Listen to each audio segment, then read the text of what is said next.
धर्म प्रेमी सज्जनों तथा आर्य बंधुओं, मैं आप लोगों को यह लिख करके बताया था कि स्वामी अमृतानंद जी के साथ प्रोफेसर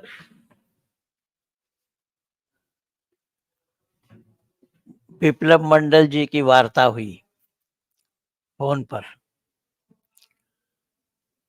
और वो वार्ता क्या हुई, कैसे हुई, एक वीडियो एक भाग पहले बना करके दिया हूं आप लोगों को, जिसका आज दूसरा भाग बनना है। तो उससे पहले मैं एक चीज आप लोगों को और दिखा रहा हूं। पिछले दिन मैं दिखाया था सत्यनारायण मौर्य और अमृतानंद जी। जो अमृतानंद सत्यनारायण मौर्य को न मालूम क्या क्या मानते हैं, लेकिन सत्यनारायण मौर्य जी की दिमाग क्या है उसको देखिए, क्या बोल रहे हैं, वो क्या बोल रहे हैं इसको सुनिए, फिर मैं आ रहा हूं उस पर बोलने के लिए। ये बाद में दिखाना है।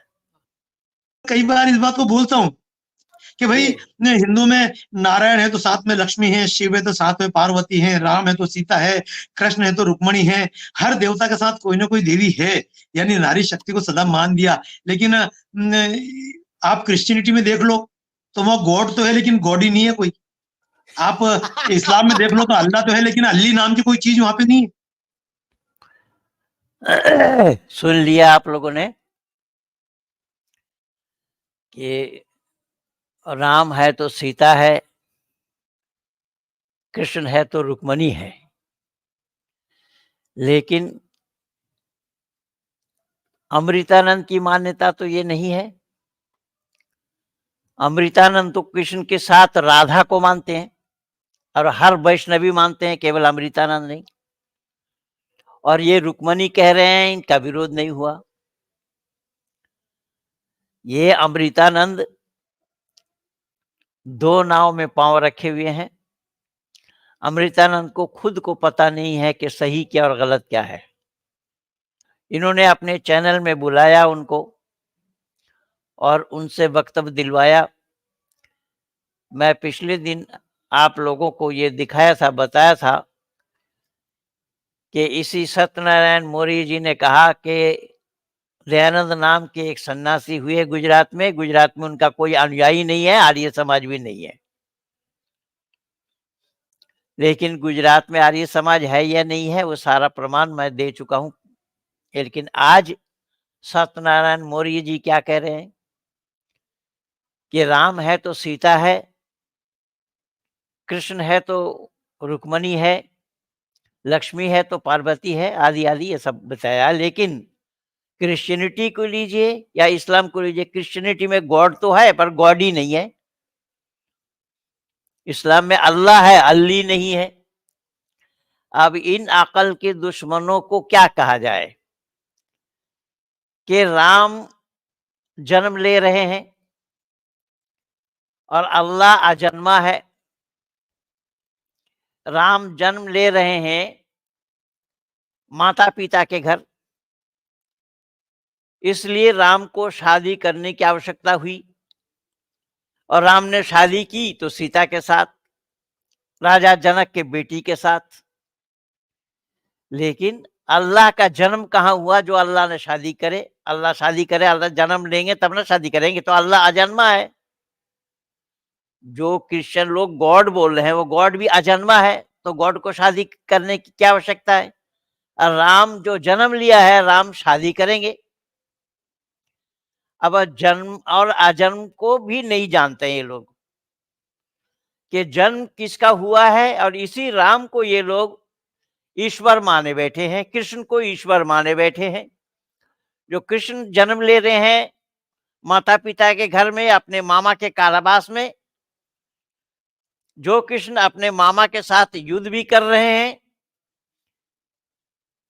तो कृष्ण जन्म लेने के कारण कृष्ण को शादी की आवश्यकता हुई।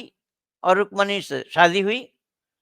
लेकिन वैष्णवी लोग तो रुक्मणी को नहीं मानते हैं, वैष्णवी लोग तो राधा को मानते हैं। तो ये अमृतानंद ने उसको कैसा सच माना? लेकिन राम को ईश्वर मानने में क्या गलती है? आज मैं इसका प्रमाण आप लोगों को दे रहा हूं कि राम को ईश्वर मानने से क्या दोष है। राम एक ऐसा शब्द है जिसके रूप चलते हैं। देखिए, ये रामः रामौ रामः, रामम रामौ, रामान, रामेन, रामभ्याम, राम्यौ, रामाय, रामाभ्याम, रामेभ्यः, रामात्, रामेभ्याम, रामेभ्यः, रामस्य, रामयोः, रामाय, रामानाम, रामे, रामौ, रामेषु, हे राम, हे रामौ, हे रामः। इसको रूप बोलते हैं। ये राम शब्द के रूप चलेंगे, लेकिन अल्लाह शब्द का रूप नहीं चलेगा, गॉड शब्द का रूप नहीं चलेगा। और ये इतने बने फिरते हैं, दुनिया भर में इनका प्रचार है। ये सत्यनारायण मौर्य का, जब अमेरिका में गए थे, जो अमेरिका का टावर गिराया गया था, तो इस समय मैं ये बोला, ये बोला, ये बोला, ये दुनिया भर के बकवास कर रहे हैं, भांज रहे हैं, लेकिन सच्चाई को नहीं जाना। सच्चाई क्या है ये जानते नहीं। और अमृतानंद इसको गुरु मान रहे हैं, दंडवत कर रहे हैं उनके सामने। तो ये लोग ज्ञान से परे हैं, अज्ञानी लोग हैं। इन अज्ञानी लोगों का आज दूसरा एपिसोड माननीय हमारे प्रोफेसर विप्लव आर्य जी आप लोगों के बीच में रखेंगे। उनके साथ क्या क्या वार्ता हुई, कैसी कैसी वार्ता हुई, और यह अमृतानंद को लेकर के जो इस समय आप लोगों को दिखा रहा हूं, बता रहा हूं। अनेक सारा वीडियो इनका है, बहुत वीडियो तो उसने प्राइवेट कर रखा है, बहुत वीडियो को हटा दिया जहां पर ऋषि दयानंद को गाली दे रहे हैं, ऋषि दयानंद को क्या क्या अपशब्द बोला, ये सब आप लोगों के सामने से गुजर चुकी है। और आज जिस सत्यनारायण मौर्य जी की बात ये कर रहे थे, उस सत्यनारायण मौर्य जी की पर्दाफाश, भंडाफोड़ मैं किस तरीके से किया हूं कि ये सत्यनारायण मौर्य जी इतना बनते फिरते हैं, इतने विद्वान बताते हैं, इतने क्या क्या बताया जाता है इनके नाम से, वो जन्म और अजन्मा का परिभाषा नहीं जानते। ये राम जन्म ले रहे हैं, ऐसे राम को ईश्वर माने बैठे हैं। तो आइए अब हम लोग चलते हैं अपने विषय पर, जो विषय मैं आप लोगों को लिख करके दिया हूं। ये भाग नंबर 2 माननीय प्रोफेसर विप्लव आर्य जी की अमृतानंद से वार्ता की भाग नंबर 2। हाँ विप्लव बाबू नमस्ते। खोल। हाँ जी नमस्ते, सुनाई दे रहा है पंडित जी मुझे? हाँ बिल्कुल सुनाई दे रहा है। चलिए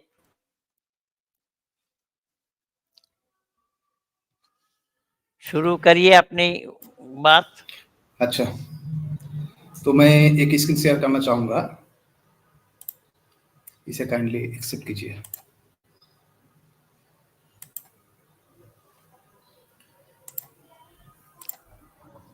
जितना बोला हूँ वो लग गया तो सारा। हाँ पंडित जी कर दिया। हाँ अब थोड़ा एक काम कीजिए, हम लोगों को एक साइड में रख दीजिए, स्क्रीन को थोड़ा बड़ा कर दीजिए, क्योंकि फिर दिखाई देने में प्रॉब्लम हो जाता है। हाँ इस तरीके से करें। तो सभी मित्रों को नमस्ते। इससे पहले हम लोग एक एपिसोड कर चुके हैं, और ये हम लोगों का नेक्स्ट एपिसोड है, 2 नंबर भाग। तो कुछ बात इससे पहले हो गया था हम लोगों का, फिर उसी आधार पर हम लोग ये चर्चा आगे लेके जाएंगे। तो एक वीडियो रिकॉर्डिंग है, आप इन लोगों को सुनिए, फिर आहिस्ता करके हम लोग इसका जवाब देते जाएंगे। तो पंडित जी शुरू करते हैं।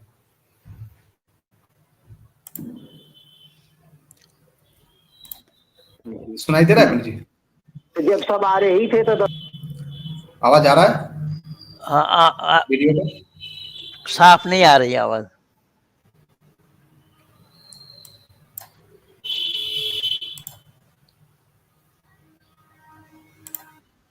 तो सही लाख क्यों बचे हैं और सब हिंदू कैसे ठीक है। हैं? हाँ अच्छा ठीक है, चलिए।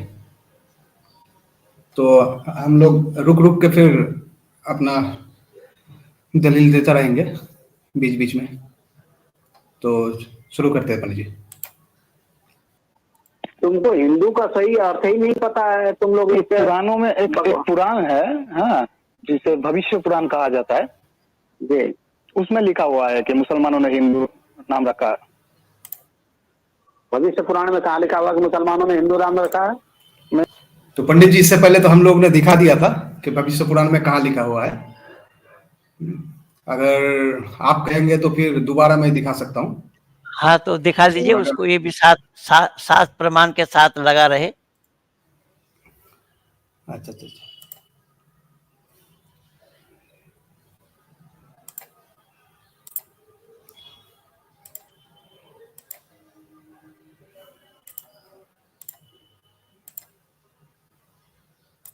जी हाँ, इसे लेते चले।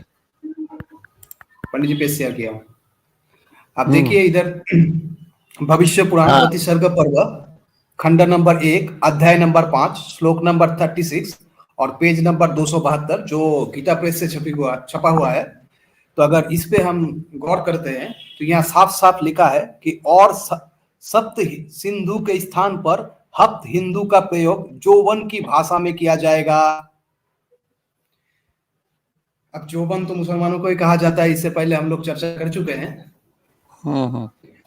अब इस बात को स्वामी क्या बोलता है हाँ, अमृतानंद वहाँ शब्द जोबन नहीं है, यवन शब्द है, यवन। हाँ सज्जवन शब्द है। तो इस बात को नकार रहा है, क्योंकि सच पूछिए तो पौराणिक तो है, पर पुराण को भी वेद तो पढ़ा ही नहीं, इसमें कोई शक नहीं। और मतलब पुराण को भी नहीं पढ़ा है। अगर पुराण को सही तरीके से पढ़ा होता तो ये प्रमाण तो उसके पास होना चाहिए था कि भविष्य यही तो परेशानी है, हम लोग बोले और उनके किताब से प्रमाण दें तो फिर हमें झूठा बतला रहे हैं। हमें मिथ्यावादी बताने में ये संकोच नहीं करते, जबकि इनकी किताब है ये। पुराण तो हम लोगों की मान्य पुस्तक नहीं है, हम लोग पुराण को नहीं मानते हैं, लेकिन ये बातें पुराण में लिखी हुई है, इसका प्रमाण दिया जा रहा है। और फिर वो कह रहा है पुराण में कहाँ लिखा है, कहाँ लिखा है? एक बार दिखाया जा चुका है पहले भाग में, अब ये दूसरा भाग में फिर दोबारा देख लीजिए कहाँ लिखा है, पढ़ लीजिए। इसको हम लगा देंगे। भविष्य पुराण दिल्ली साहित्य सबसे ये हम लोगों का नहीं है, इलाहाबाद से छपा हुआ है। इसका पेज नंबर है 272 श्लोक नंबर 36 अध्याय नंबर 5 खंड नंबर 1 प्रतिसर्ग पर्व भविष्य पुराण। ये मैं बड़ा कर चुका हूं। इस पे साफ साफ लिखा है और सप्त सिंधु के स्थान पर हप्त हिंदू का प्रयोग जोवन की भाषा में किया जाएगा।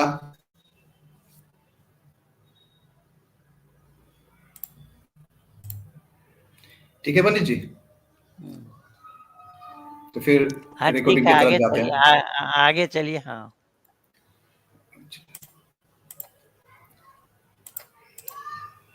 दुनिया वालों को भी इसे देख लेना चाहिए। ये पेज हमने लगा दिया है, हमारे चैनल में रहेंगे ये पेज। यहाँ पर जो लोग आप लोग देखना चाहते हैं, भविष्य पुराण में ये बात लिखी हुई है, इसका प्रमाण हम लोग, क्योंकि हमारी यहाँ की मान्यता है बात करो तो दलील के साथ, बिना प्रमाण के हम लोग बात नहीं करते। और ये अमृतानंद कह रहे हैं कि पुराण में कहाँ लिखा है, ये प्रमाण पिछले दिन दे दिया था और फिर आज भी दे चुका हूँ। ये अपने आप पढ़ लें और जान लें पुराण में कहाँ लिखा है, पेज नंबर सही दिया हुआ है। आगे चलिए।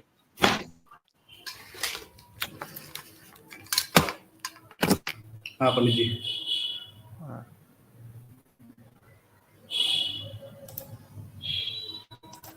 मैं आपको व्हाट्सएप अरे एक सेकंड सुनो महाराज जी, ये नहीं है इस तरह की बातें।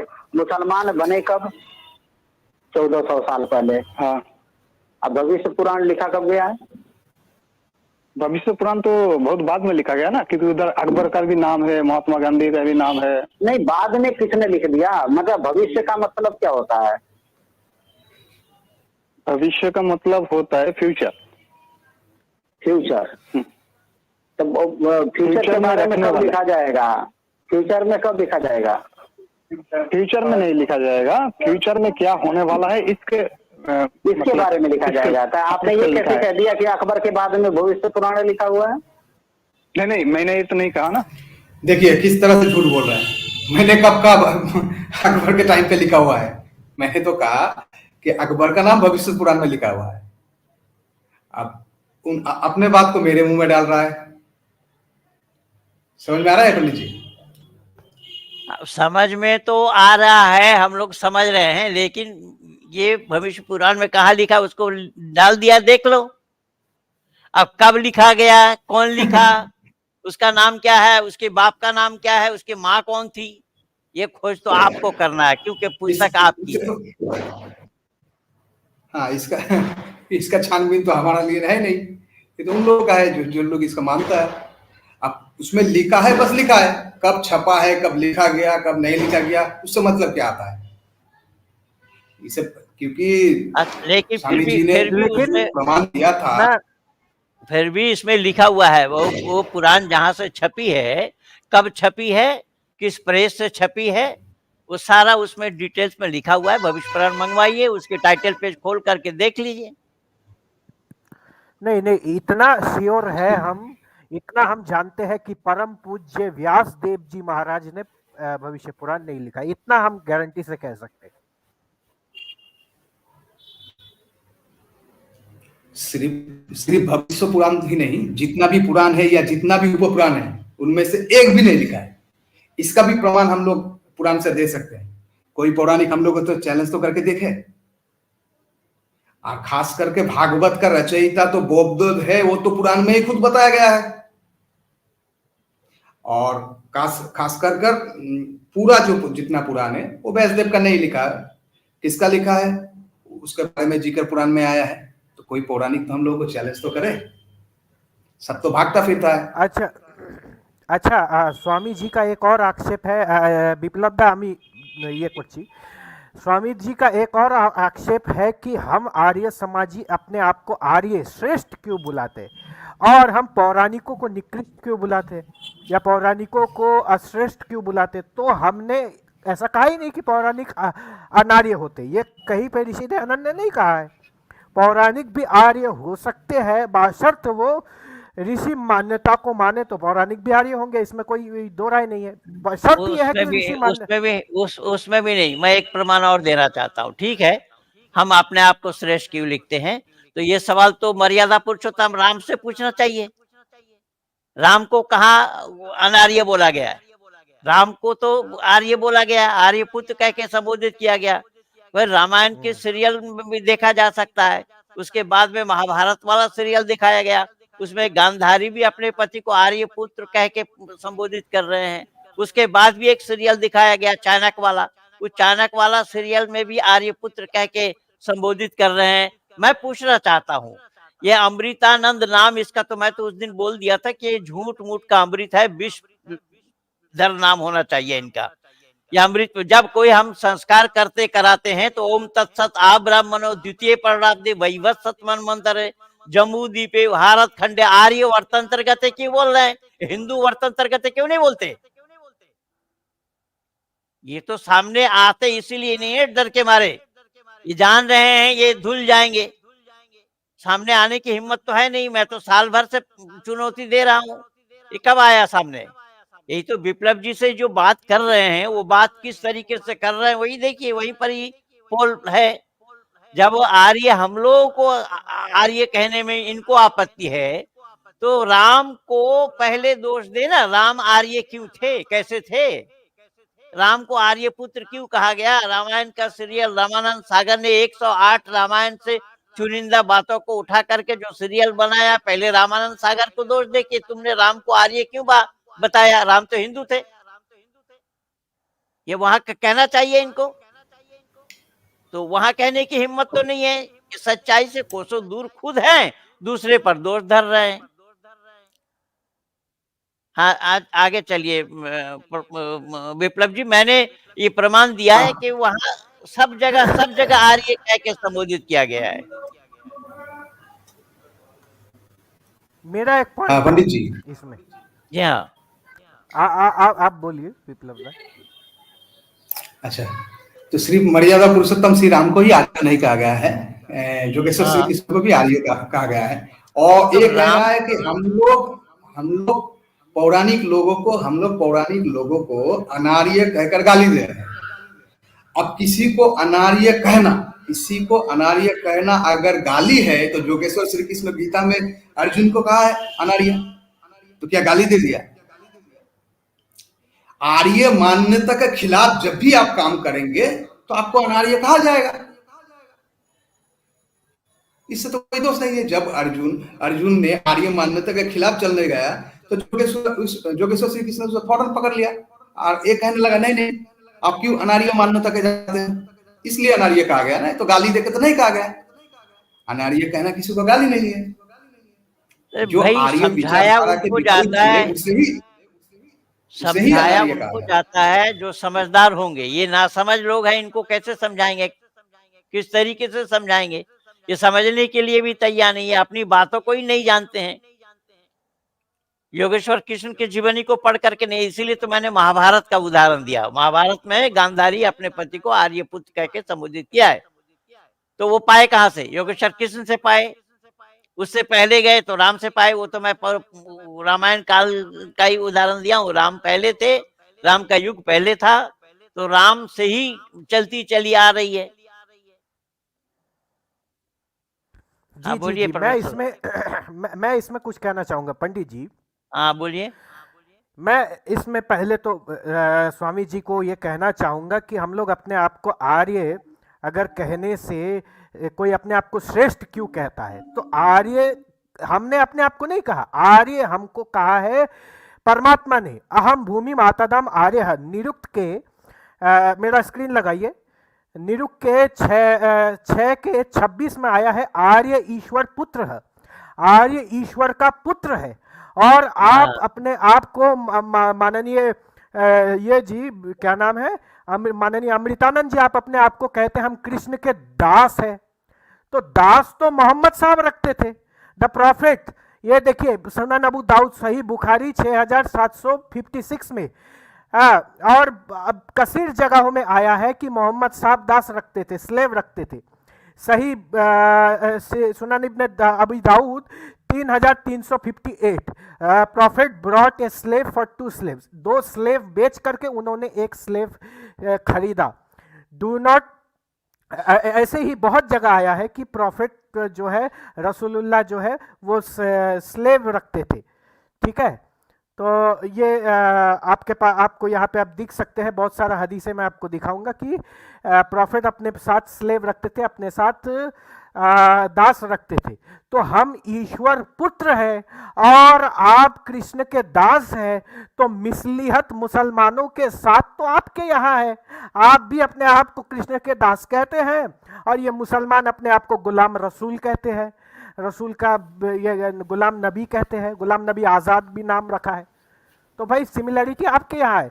हम आपने आपको आर्य इसलिए कहते हैं कि आर्य नाम ईश्वर पुत्र है, हम ईश्वर के पुत्र हैं। आप कृष्ण जी को ईश्वर मान के उनके दास बन रहे हैं। भाई दास क्यों बनना है भाई? ईश्वर का पुत्र बनो, ईश्वर के गुणों को उनका दास क्यों बने भाई? ईश्वर को दासत्व चाहिए? ईश्वर तो हर चीज का उसके पास है, वो हर चीजों से परिपूर्ण है, उसको दास की क्या आवश्यकता है? दास तो उसको चाहिए जो जिसको काम करना नहीं आता या जो सुस्त पड़ा हुआ है। तो कृष्ण जी का अपमान इस तरीके से मत कीजिए आप। कृष्ण जी स्वयं अपने कार्य को करने में सक्षम थे, वो किसी उनका आप अपमान ना कीजिए।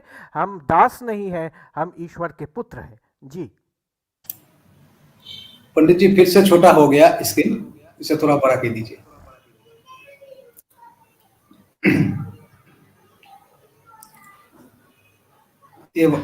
इसे थोड़ा बड़ा कर दीजिए ताकि रेफरेंस सही से दिखा जाए। अच्छा ठीक है, बड़ा कर, हाँ वही ऑप्शन में रख देना चाहिए ताकि मतलब लोगों को तो रेफरेंस देखना है ना, अगर ये छोटा हो जाएगा तो लोगों को दिक्कत हो जाएगा देखने में फिर। हाँ तो चलिए। अकबर के बारे में मैंने नहीं कहा हूँ, मैंने कहा हूँ कि भविष्य पुराण में अकबर का भी देखिए ऐसा नाम लिखा हुआ है। ऐसा है, सुनिए, और ऐसा है ना, जब एक सेकंड सुनिए, जब अंगुली आप दूसरे के ऊपर उठाते हो ना, सत्याग्रह प्रकाश में देखो ना, 6 दिन से ज्यादा अपने बच्चे को दूध मत पिलाओ, ये क्या मतलब है? अच्छा, इस बात तो हम लोग इससे पहले एपिसोड में इस बात का जवाब दे चुके हैं, तो शायद और दोबारा देने का प्रयोजन नहीं समझते कि आप देना चाहेंगे संदीपन जी? नहीं, स्किप करेंगे इसको क्योंकि पहले इसका जवाब दे चुके हैं हम लोग। उत्कर्ष जी आप बताएंगे इस पर, 6 दिन पे ज्यादा दूध ना पिलावे, आप बताइए। आप सत्याग्रह प्रकाश को आपने सही से पढ़ा है, आप आपका विषय है ये। नमस्ते नमस्ते पंडित जी। जी नमस्ते। ये नेमीचंद जी ने क्या लिखा, पढ़िए इसको पहले।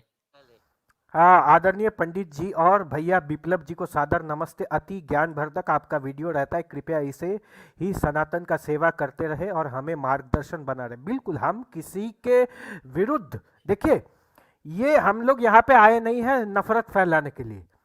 आप अगर चैनल को जरिया बना रहे हैं अपने अंदर के कुंठा को बाहर निकालने के लिए, अपने इमोशंस को बाहर निकालने के लिए, तो मैं समझता हूँ नहीं, हम इल्मी डिस्कशन करें, क्या सत्य है क्या गलत है उसका विचार करें। तो गाली गलौज स्वामी जी देते हैं, हम वो काम नहीं करेंगे, हम उनको इल्मी जवाब नहीं, गाली गलौज दे, हमें आपत्ति नहीं है। हमें 50 गाली दिया है, उसमें हमें तकलीफ नहीं है, पर ऋषि दयानंद को गाली दी, ये हमें सहन नहीं है, हम लोगों को सहन नहीं है। जी जी जी, हमें ऋषि दयानंद का गाली सुनने के लिए हम लोग जन्म नहीं लिए हैं। ऋषि दयानंद के नाम में अपशब्द बोलने के लिए ये हम लोग सुनने के आदी नहीं है। और ऋषि दयानंद को आप अपशब्द क्यों और कैसे बोल सकते हैं? हमें गाली दे, हमें आपत्ति नहीं। नहीं, वो कह रहे भागवत के रचयिता को कैसे कह दिया कि उसको अपने कोख में ही वो जो बात आई है वहां पे, वो क्यों कहा? भागवत के रचयिता को क्यों कह दिया? उसका हवाला दिया, तो उसका प्रमाण तो दिया है। हाँ, उसका प्रमाण हम देखेंगे कि हमारे आराध्य, हमें बोले नहीं, हमारे आराध्य श्री कृष्ण वहां पे, देखिए चीजें ऐसी है, बोलना तो नहीं चाहता हूँ लेकिन बोलना पड़ेगा क्योंकि स्वामी जी ने इसको उठाया है। स्वामी जी देखिए, कृष्ण जी आपके केवल आपने पेटेंट नहीं ले रखा है, कृष्ण जी का पेटेंट केवल वैष्णवों ने नहीं ले रखा है, इसको आप समझिए। श्री कृष्ण जी हमारे अगर कृष्ण को ये पेटेंट बनाते होते, कृष्ण को ये सम्मान देते होते, तो महिलाओं का कपड़ा लेकर पेड़ पर चढ़ाते? ये काम किसने किया? किसी मुसलमान ने किया है या किसी ईसाइयों ने किया है? यही तथाकथित हिंदू कहलाने वालों ने किया है। योगेश्वर कृष्ण के पेड़ पर चढ़ा दिया, महिलाओं का कपड़ा पेड़ पर ले करके गए और इशारा कर रहे ऊपर आओ ऊपर आओ। ये क्या है ये निर्लज्जता नहीं है? तो कृष्ण केवल तुम्हारा नहीं है, यही संदीपन जी कह रहे हैं कि कृष्ण हमारा भी है, तो हम अपने महापुरुषों को अपमान होने क्यों देंगे? नहीं, वो मेरा एक वार्ता थौर जी के चैनल में भी लगा है, मैंने बोला इसके भागवत के 30वें स्कंद को खोलिए और उसमें सारा यही सब मिल जाएगा और यही आमिर हक दिखा रहा है। तो ये भागवत में हमारे आराध्य, हमारे योगेश्वर श्री कृष्ण जी महाराज, जिन्होंने अपने जिंदगी में कोई गलत काम ना किया हो, जिनको ऋषि दयानंद ने कहा है कि अगर किसी को आचरण सीखना है तो योगेश्वर श्री कृष्ण जी महाराज के चरणों में बैठ करके उनसे आचरण सीखे, और उनको आपने ऐसा चित्रण कर दिया है, ये बिल्कुल ही। और ये फिर व्यासदेव जी के नाम से आप चला रहे हैं। व्यासदेव जी ऐसा काम कर ही नहीं सकते, इसको आप समझिए। व्यासदेव जी वो जो ये इतने बड़े विद्वान है, महाभारत जैसे ग्रंथ को लिख दिया, वो ये पुस्तक लिखेंगे जहाँ संडे मंडे ट्यूसडे वेडनेसडे वो ये सब आ रहा है, इसको थोड़ा सोचने का विषय है। संडे मंडे लिखेंगे वहां पे, और वहां पे और भी कितनी सक गए। कान से कोई कान के मैल से पैदा हो रहा है, कान के मैल से इंसान पैदा होता है? बताइए, ये तर्क संगत है? आज के आप युग में किसी भी साइंस पढ़ने वाले, जैसे मैं साइंस पढ़ने वाला व्यक्ति हूँ, कान के मैल से इंसान पैदा होता है, नाभि से कोई पैदा हो रहा है, तो कहीं से कोई पैदा हो रहा है। ये आप किसी व्यक्ति तो नास्तिक बनेंगे इससे? नहीं, खाली पैदा हो तब भी बात थी, अब मानव के गर्दन में हाथी का मुंडी लगा दिया है। पैदा हो जी फिर तो बात थी, मानव के शरीर में, शरीर मानव का है और मुंडी हाथी का है। हाथी का खुराक क्या है? मानव के पेट में उस चीज को हजम करने की क्षमता है। ये दिमाग का दिवाला निकला हुआ इन लोगों का, फिर भी ये सच्चाई को मानने के लिए तैयार नहीं है। ऋषि दयानंद ने मूर्ति पूजा करने के लिए मना नहीं किया है, जो मूर्ति जैसी है उसकी वैसी पूजा करने के लिए भेजी। अगर ऋषि दयानंद पर यह आक्षेप लगा रहे ऋषि दयानंद ने मूर्ति पूजा करने के लिए मना क्यों किया, तो वेद पर दोष लगाओ। वेद पे मूर्ति पूजा कहाँ है बताओ? जब वेद को मानते हो, आप कह रहे हो, तो वेद में मूर्ति पूजा कहाँ है? इस पर तो ऋषि दयानंद के न जाने कितने बड़े बड़े शास्त्रार्थ, कितने आचार्यों से दयानंद ने किया है। और इसके सबसे प्रमुख शास्त्रार्थ आचार्य कमल नयन जी के साथ हुआ है 1884 में। हाँ अच्छा, 84 इसमें में, एक और 1874 में, 1874 में। इसमें एक और बात ये है, वो कह रहे हैं कि दयानंद की मूर्ति में चप्पल मारो। मैं बताता हाँ हूँ कि मूर्ति बिल्कुल मारेंगे। सुनिए सुनिए, दयानंद के मूर्ति में चप्पल मारेंगे, लेकिन तुम्हें ये बताना पड़ेगा कि दयानंद के मूर्ति में चप्पल मारने से दयानंद को पता लगेगा हाँ या ना। अगर दयानंद को पता नहीं लग रहा है तो मारना मूर्खता से खाली है क्या? अगर पता लगे तब तो मारना सार्थक है। जब उसको पता नहीं लग रहा है तो मारने का क्या मतलब हुआ? यही तो मूर्खता है तुम लोगों में। केवल मूर्खता ही नहीं है, यही अनभिज्ञता है, यही अज्ञानता है। इसी अज्ञान के वशीभूत होकर के ये सारा वेद विरुद्ध काम तुम लोग किए जा रहे हो। वेद विरुद्ध सारा काम तुम हिंदुओं कहलाने वालों का है। वैष्णवी तो उसमें और घी में, अग्नि में घी डाला है। जी अच्छा, इसमें एक और मैं पॉइंट, क्योंकि उनके पॉइंट ज़्यादातर किताबों से नहीं होते, वो अपने गुस्से का इजहार कर रहे हैं और उसमें कोई इल्मी ऐसी बात नहीं है जो मैं किताब खोल करके दिखाऊं। उन्होंने कहा कि मूर्ति, अच्छा मूर्ति बनाने के हम कायल हैं, मूर्ति स्मारक के तौर पर ऋषि दयानंद, किसी भी महापुरुष का, राम जी की आप देखिएगा बड़ी बड़ी फोटो टंगी होती है, ऋषि दयानंद से भी बड़ी फोटो। आप किसी भी आर्य समाज में जाइए, ऋषि दयानंद से बड़ा फोटो मिलेगा आपको राम जी का, कृष्ण जी का, और वो बंसी बजाने वाले नहीं, योद्धा श्री कृष्ण जी का, चक्रधारी श्री कृष्ण जी का, बंसी बजाने वाले श्री कृष्ण जी। और आप इस्कॉन के मंदिरों में जाएंगे तो फिर वो मुंह में हाथ डालना पड़ेगा, ऐसी ऐसी उसमें चित्रकलाएं वहां पे की गई है। हम योद्धा श्री कृष्ण जी को मानते हैं, तो हमारे यहाँ मूर्ति को मूर्ति मानना धर्म है। ये जैसे कोई व्यक्ति मर गया तो वो, या मृत्यु उसकी हो गई तो उसका स्मारक, ये व्यक्ति कैसा दिखता था, उस स्मारक को देख करके हम प्रेरणा ले सके कि ये व्यक्ति थे, इतिहास में गुजरे थे और इनके ये सिफात है। अगर वो धनुष बाण लेकर के खड़े हैं तो उनके सिफात को देख करके, उनके इस चित्रण को देख करके हम प्रेरणा ले सके। मूर्ति का ये काम है। मूर्ति लोगों को पिछले या माजी के लोगों के इतिहास के बारे में हमें एक झलक देती है। हम उस तरीके से मूर्ति को बिल्कुल जायज समझते, मूर्ति को मानते हैं। लेकिन उस पत्थर की बनी हुई चीज को आप कहेंगे मानो तो रेत, ना मानो तो चीनी, या मानो चीनी तो ना मानो तो रेत, तो ये तो नहीं होगा, ऐसे नहीं होता। तो रेत को चीनी बनाया जाना भी तो संभव नहीं है। लेकिन पहली बात यहाँ ऋषि दयानंद ने मूर्ति पूजा के लिए विरोध किया है, ये मैं मान रहा हूँ, लेकिन मूर्ति पूजा ऋषि दयानंद ही विरोध क्यों करेंगे? वेद में विरोध किया है। वेद पर दोष लगाओ ना, वेद पर आक्षेप लगाओ कि वेद में मूर्ति पूजा मना ही क्यों नहीं की गई। वेद में अगर मूर्ति पूजा है तो वो लेकर के आओ सामने, हम भी मानेंगे उसे।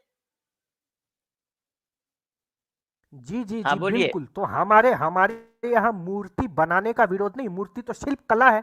बहुत बड़े बड़े हमारे आचार्य और ऋषि मुनियों ने शिल्प कला पर पुस्तकें लिखी है। नहीं तो मूर्ति बनाने के लिए तो इस पे, उसके अंदर में प्राण प्रतिष्ठा कैसे कर रहे हैं? प्राण कहाँ पा रहे हैं ये लोग? प्राण बनाने की फैक्ट्री है इनके पास क्या? वही मैं कह रहा हूँ कि वो दो अगर अलग-अलग विषय है।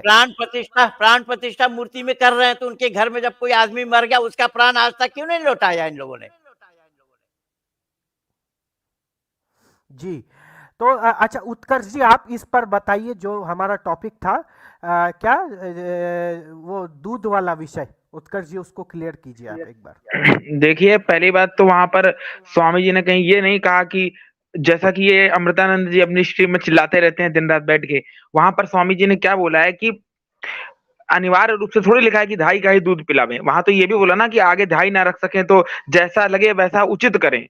ठीक है, वहां पर गाय का भी बोला, ठीक है, अन्य का भी दूध गाय आदि पशुओं का भी दूध पिलाने के लिए बोला है स्वामी जी ने।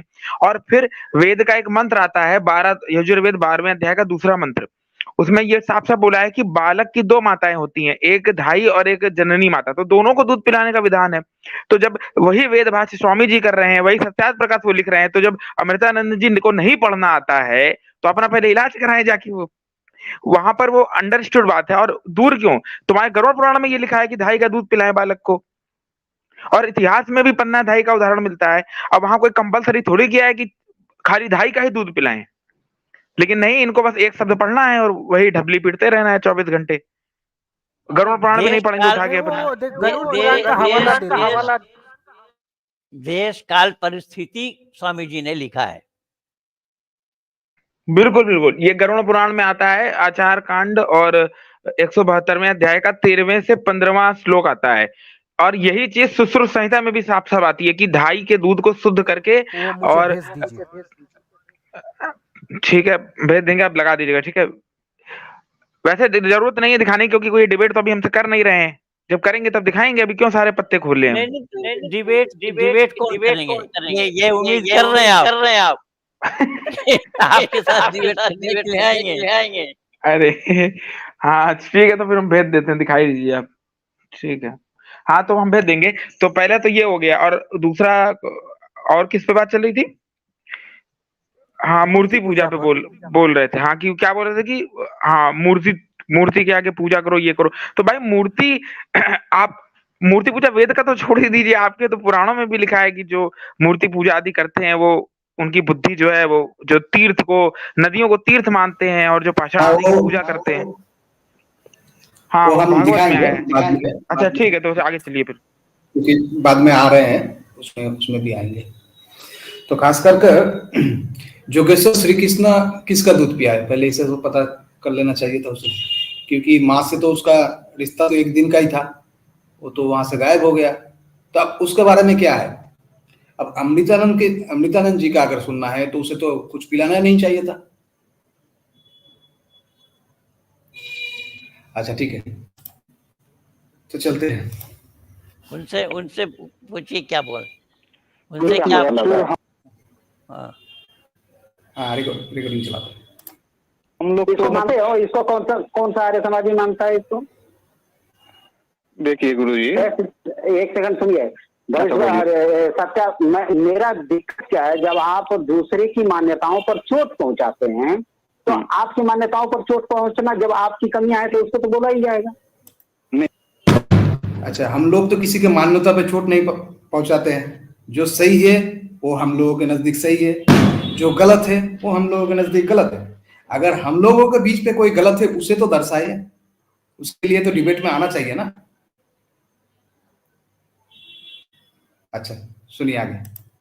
नहीं, आपने वहाँ मतलब अपने कहा है कि दयानंद सरस्वती ने मूर्ख कहा है, बाकी मतलब जो वैष्णवाचार्य है या शंकराचार्य है, इन लोगों का मान्यता में जो लोग चल रहा है उसे मूर्ख कहा है, या अगर खुल के कहा जाए तो मूर्ति पूजकों को मूर्ख कहा है, ऐसा भी आपने बोला है। बताया कहा है कि नहीं कहा? कहा है कि नहीं कहा? हाँ वो तो कहा है, तो उससे पहले भी तो बहुत सारे ने कहा है। किसने? भागवत पुराण में भी है क्या कि मतलब क्या बोलता है, मट्टी से या काठ से या पत्थर से बनाया गया। मेरे ही बताए हुए श्लोक को आप बोल रहे हो। उन्होंने ये कब कहा कि मूर्ति पूजक मूर्ख होते हैं? उन्होंने ये कहा कि अगर वैष्णवों में बुद्धि नहीं है तो मूर्खता है। जो लोग भगवान को मानने वाले हैं, भगवान की सेवा करने वाले हैं, उनमें भी पैरेलल बुद्धि रखो, ये रखा है। उन्होंने कब कहा है कि इसको मानो ही मत? और मैंने एक रेफरेंस चेक किया नहीं, था। आप सुनिए, एक सेकंड सुनिए, उसमें लिखा है अध्यात्म बुद्धि पूर्णते त्रिधातु के या सलीले बुद्धि न करे। तो इसका क्या मतलब हुआ? जो केवल मूर्तियों की पूजा करता है, लेकिन जो मूर्तियों जो भगवान जिनकी प्रतिमा की पूजा करा है उनको मानने वालों को नहीं मानता है, वो पशुओं में गधा है। तो दोनों बात हो गई ना उसमें, मूर्ति को भी उतना ही मानना है, भगवान को भी उतना मानना है। दयानंदी कब कहीं पर दयानंद, अच्छा, मूर्ति को भी उतना ही मानना है जितना भगवान का मानना है। आप इन लोगों के नजदीक भगवान और ईश्वर दोनों को सेम समझता है, तो बात तो यही हो गया, मूर्ति को भी उतना ही मानना है जितना ईश्वर को मानना है। अगर मैं थोड़ा घुमा के बात करूं कि ईश्वर को उतना ही मानना है जितना मूर्ति को उतना ही मानना है जितना ईश्वर को मानना है, ये उन लोगों का कहना है। इसका मैं शेयर करता हूं, तो थोड़ा और सुन लो, फिर बात करता रहूंगा। नंदियों को देखा है कि दयानंद की फोटो फाड़ के फेंक रहे हो? नहीं, फोटो तो फाड़ के तो नहीं फेंक रहा है। कहीं देखा है दयानंद की मूर्ति पर जूता मार रहे हैं? नहीं, यही बात संदीपन जी ने इसका जवाब दे दिया है। हाँ, वो मैंने तो बोला मान्यता, वो तो अलग है, जूता तो फिर मारना क्या अपमान मतलब? है। हाँ, भैया यार, तुम यार दूसरे जूता- की मूर्ति का खंडन कर रहे हो। बस इतना सा अंतर है कि तुम मूर्ति बना करके साफ सुथ करके रख दे, तो हम थोड़ा पूजा और कर देते। बात तो दोनों की एक ही है। मूर्ति पूजा का मतलब क्या? आदर करना। क्योंकि इन लोगों पूजा का का मतलब क्या होता है? पूजा का मतलब, अच्छा पंडित जी, अब पूजा मैं का मतलब सेवा है। पूजा का मतलब पूज्य सेवायाम, पूज धातु से पूजा शब्द बना है, जिसका अर्थ होता है सेवा करना। पूज्य सेवायाम, तो सेवा करेंगे, किसकी सेवा करेंगे? जिसकी सेवा की आवश्यकता है उसकी सेवा करेंगे। उस मूर्ति को सेवा की आवश्यकता है, उसके ऊपर गर्दा धूल पड़ा हुआ है, उसको साफ सफाई करना उसकी पूजा है। अच्छा, पूजा इसी शेयर को किया हूं मैं वैसे। पूजा को जान करके करेंगे तो कोई आपत्ति कहाँ है। यही तो ऋषि दयानंद ने बोला है कि पूजा को जान करके करना चाहिए। किसकी पूजा है? अब मूर्ति को परमात्मा मानने से हमें आपत्ति है। मूर्ति पूजा करिए, हमें आपत्ति नहीं है, लेकिन मूर्ति को परमात्मा मान करके पूजेंगे तो आपत्ति है। जो मूर्ति परमात्मा है नहीं, उस मूर्ति को परमात्मा आप मान करके पूजेंगे तो आपत्ति क्यों नहीं हो?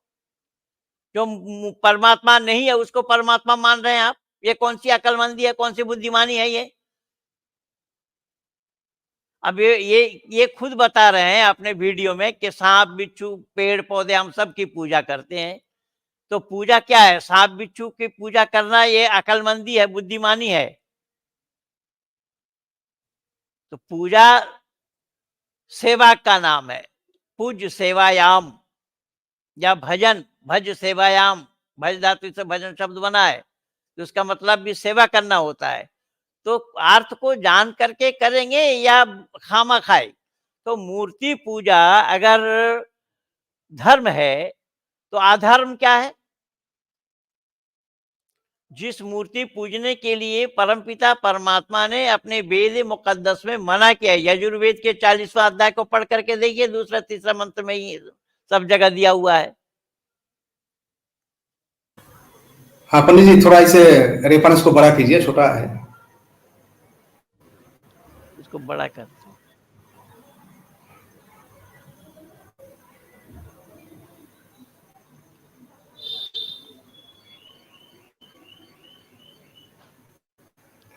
लास्ट वाला ऑप्शन,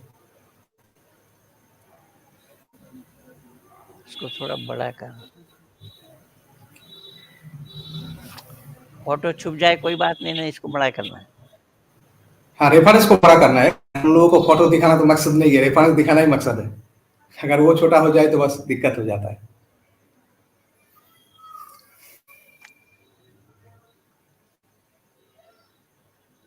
लास्ट ऑप्शन में, लास्ट ऑप्शन,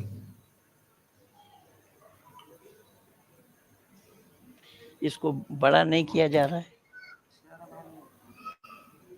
अभी तो हुआ था। लास्ट वाला ऑप्शन में क्लिक कीजिए, तब हो जाएगा। या आप लास्ट सुनते से रहिए। पहले, हाँ बस बस बस, ठीक है। अच्छा, गजब गजब। अभी पुरानों से कह रहा था कि मूर्ति पूजा करना कहाँ तक सत्य है। ईश्वर का पूरा, ईश्वर और मूर्ति को सेम बनाया। इसी में अमृतानंद जी बोल रहे हैं, तो आप थोड़ा देखेंगे। यह आप लोगों के सामने श्रीमद् भागवत गीता प्रेस से छपा हुआ है, स्कंद नंबर 10 है, अध्याय नंबर 84 और श्लोक नंबर 11, पेज नंबर 956, 956। अब देखिए गीता प्रेस वालों की चालाकी देखिए। इसको थोड़ा बड़ा करते हैं हम, वही श्लोक को मैंने इधर से थोड़ा कट करके बड़ा कर दिया हूं। इसमें क्या लिखा है? केवल जलमय तीर्थ नहीं कहलाते, और केवल मिट्टी या पत्थर के प्रतिमा ही देवता नहीं होती। पंडित जी से ध्यान दीजिए, कह रहा है हाँ। केवल जलमय तीर्थ नहीं होता, और मिट्टी से प्रतिमा ही देवता नहीं होता। मतलब यहाँ से क्या समझ में आ रहा है? यहाँ से समझ में आ रहा है कि तीर्थ भी तीर्थ है और मिट्टी की बने प्रतिमा भी देवता है। और सिर्फ वही देवता या सिर्फ वही तीर्थ नहीं, उसके अलावा और भी है। गीता प्रेस वालों ने ये अनुवाद किया है, जबकि इसका अनुवाद ये नहीं है, इसका ओरिजिनल अनुवाद नीचे किया हुआ है। अगर किसी को शक है तो ये ना तो पवित्र स्थान और ना ही देवता मिट्टी या पत्थर के बने होते हैं। ये है इसका ओरिजिनल अर्थ। ओरिजिनल अर्थ क्या है? ना ही पवित्र स्थान और ना ही देवता मिट्टी या पत्थर के बने होते हैं। और गीता प्रेस वालों ने क्या लिखा? केवल जलमय तीर्थ ही तीर्थ नहीं कहलाते, और केवल मिट्टी या पत्थर के प्रतिमा ही देवता नहीं कहलाते। मतलब वो कह रहा है देवता, प्रतिमा देवता है।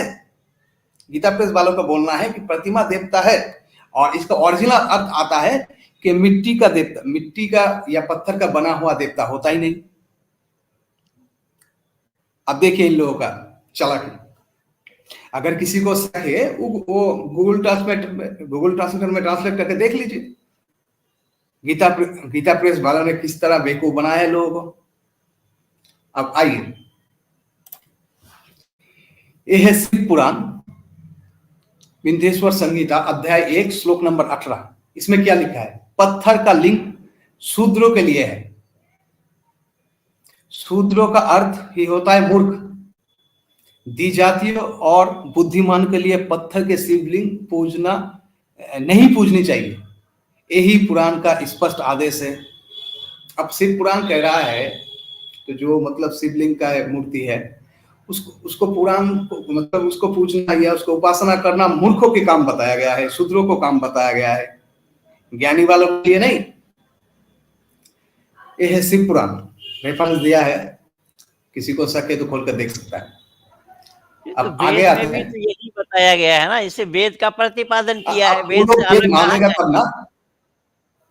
अब वो लोग तो है पौराणिक, उनका प्रमाण तो उन लोगों के पास ज्यादा मोतेबर है, इसीलिए पुराण से ही दे रहे हैं। आ जाइए, ये शाक्त संप्रदाय है, उन लोगों का ये ग्रंथ है महानिर्वाण तंत्र, शाक्त लोगों का। ये तो खुद वैष्णव है, कुछ शैव भी है, जैसे आदि गुरु शंकराचार्य शैव थे, रामानुजाचार्य वैष्णव थे।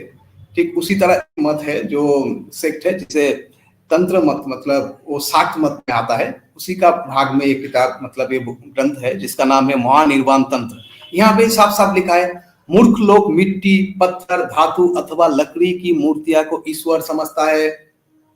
इनको कभी शांति प्राप्ति नहीं हो सकती है। मूर्ख लोग, अब मूर्ख कौन बता रहा है? हम लोग बता रहे हैं, हम लोग बोल रहे हैं। तंत्र है, ये तंत्र महानिर्वाण तंत्र की किताब है जो शाक्त लोगों को मान्यता प्राप्त है। तो हम लोग तो कभी कहा ही नहीं। अब चलिए, अब मैं एक और प्रमाण दे रहा हूं जिसे ये लोग कभी आर्य समाजी तो घोषित कर नहीं सकता। ये है चाणक्य नीति, आचार्य चाणक्य। अब कभी ये ना कहना पड़े कि आचार्य चाणक्य भी आर्य समाजी थे, क्योंकि चाणक्य के जन्म ऋषि दयानंद से बहुत पहले का है। अब आचार्य चाणक्य क्या कहता है अपने ग्रंथ में? चाणक्य नीति अध्याय नंबर 4 श्लोक नंबर 21, पेज नंबर 35। इसमें कहा गया है कि द्विजों का देवता अग्निहोत्र है, मुनियों का देवता उनके हृदय में निवास करता है, मूर्खों के लिए प्रतिमा ही देवता होता है और समदर्शी के लिए सब स्थान पे देव परमेश्वर होता है। मूर्ख लोग प्रतिमा में ईश्वर ढूंढता है, प्रतिमा को ईश्वर देवता मानता है, और जो ज्ञानी लोग है उसके लिए सर्वत्र सब स्थानों पर मतलब सर्वव्यापी है ईश्वर। मैं नहीं कह रहा हूं, ये चाणक्य नीति कह रहा है। तो कि आचार्य चाणक्य भी मतलब आचार्य चाणक्य भी आर्य समाजी था क्या पंडित जी? ये दीपक कुमार जी ने क्या लिखा है देखिए, मूर्ति श्रद्धा को स्थिर करने में मदद करता है। फिर आंख बंद क्यों करता है भाई? आंख बंद क्यों कर लेता है?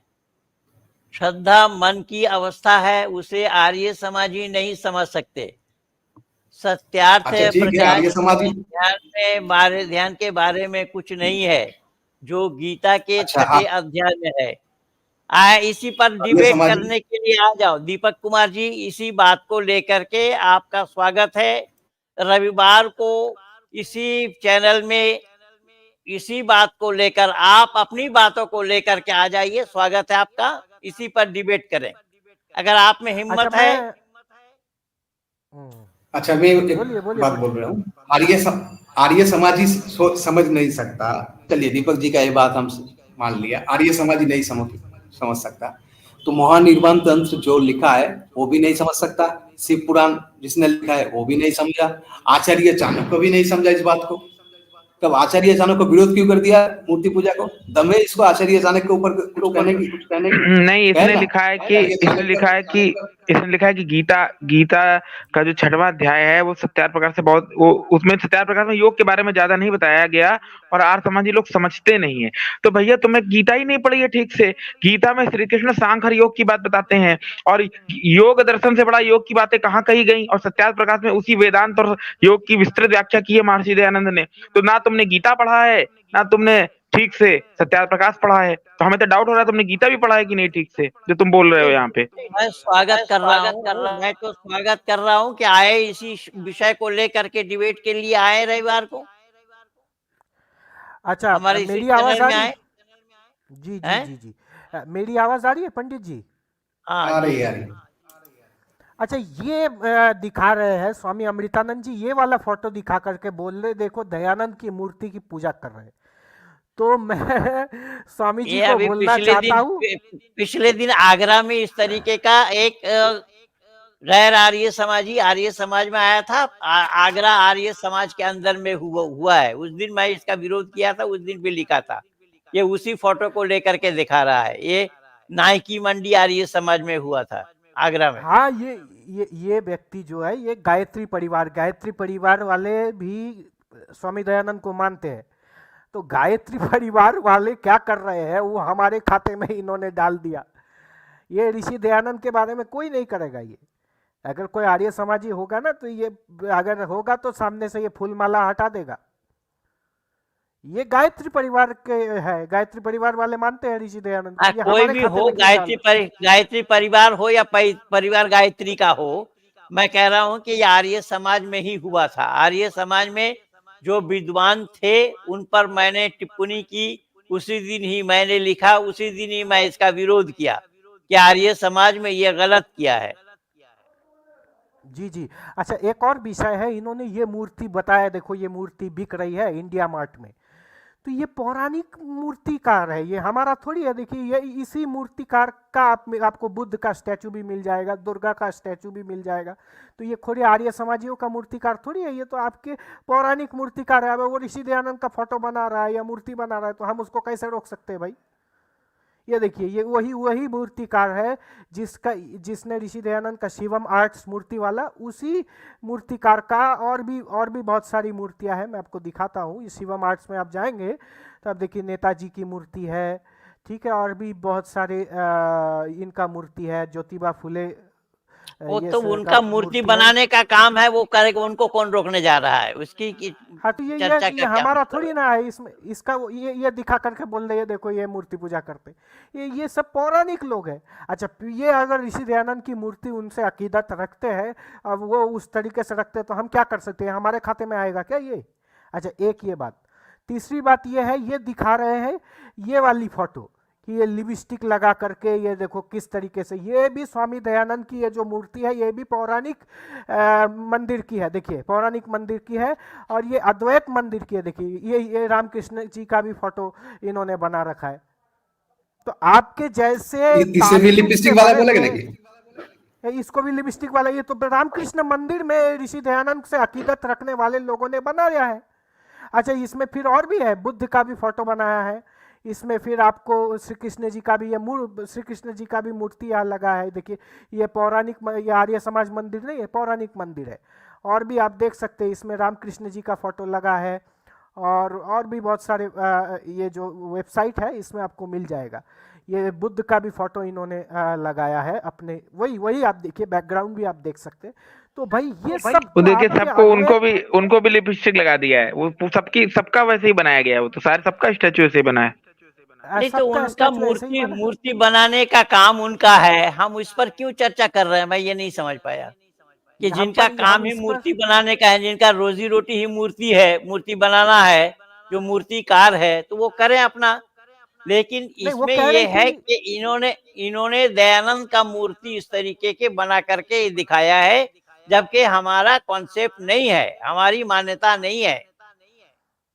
वही मैं कह रहा हूँ कि भाई ये हमारे खाते में क्यों डाल रहे हैं? ये हमने थोड़ी ना बनाया, ये तो पौराणिकों का बनाया हुआ सारा सामान है, और उसका भी प्रूफ दे करके मैं बता रहा हूँ। अरे इनसे पूछिए ना कि इनको बड़ी दिक्कत होती है कि स्वामी दयानंद की मूर्ति बन गई। भाई मूर्ति बनाने का विरोध थोड़ी है, उसके आगे दिया अगरबत्ती करने का विरोध है। अब जब रामकृष्ण मठ में क्रिसमस मनता है और मदर मैरी के आगे जब दिया अगरबत्ती जलती है, तब ये अमृतानंद जी क्यों नहीं जाते हैं वहां विरोध करने? बहुत बड़े हिंदू धर्म के वो हैं, तो प्रशंसक हैं, तो बहुत बड़े वहां क्यों नहीं जाते? सिर्फ वही नहीं, ईद मिलादुन नबी भी मनाया जाता है। वही मैं कह रहा हूँ। तो हम देखिए, कोई गायत्री परिवार से कोई कुछ भी करे, कोई मूर्तिकार कुछ भी बनावे, वो हमारे खाते में मत डालिए, वो आप ही के खाते में जाएगा। आप लोग क्यों बना रहे? आप लोग ना बनाइए, ऋषि दयानंद की मूर्ति आप लोग बनाना बंद कर दीजिए। ये तो आप बना रहे हैं ना, आपके संप्रदाय के लोग बना रहे हैं। और अगर कोई अकीदत रखता है ऋषि दयानंद आपके जैसे तासुब से या नफरत से, हर कोई नहीं है, कई पौराणिक भी है जो ऋषि दयानंद को माने हैं। जिस मदन मोहन मालवीय जी को आप कहते हैं कि मेरे परिवार के साथ रिश्ता था, उस मदन मोहन मालवीय जी ने क्या कहा है कि आर्य समाज अगर सो जाएगा तो हिंदू समाज मर जाएगा। उन्हीं के बात को आप मान लीजिए। जी आगे बढ़िए। हाँ पंडित जी, आप बताइए। आप देखिए इसे। अब मैं आपसे कुछ सवाल पूछना चाहूंगा। जोगेश्वर श्री कृष्ण नारी था या पुरुष? बताइए। पुरुष थे। अच्छा, इंसान भी थे, आप पुरुष थे। अब उससे ईश्वर कहना, हाँ मतलब मेल फीमेल वाला बात हो रहा है। तो अगर पुरुष थे तो उसके बारे में महाभारत, और महाभारत तो मुसलमानों का है नहीं क्या संदीपन जी? महाभारत मुसलमानों का है क्या? नहीं, कैसे हो जाएगा? अच्छा, महाभारत शांति पर्व, महाभारत शांति पर्व, अध्याय नंबर 218, श्लोक नंबर 19। अच्छा, ये थोड़ा बंगाली वर्जन में है, मैं आपको हिंदी वर्जन में भी दिखाऊं, थोड़ा मैं बड़ा कर देता हूं। महाभारत शांति पर्व, अध्याय नंबर 218, श्लोक नंबर 90। क्या कहा गया है कि वो परमात्मा ना स्त्री है, ना पुरुष है, और ना ही नपुंसक है, केवल ज्ञान स्वरूप है। उसके आधार पर ये संपूर्ण जगत प्रतिष्ठित है। वो ईश्वर क्या है?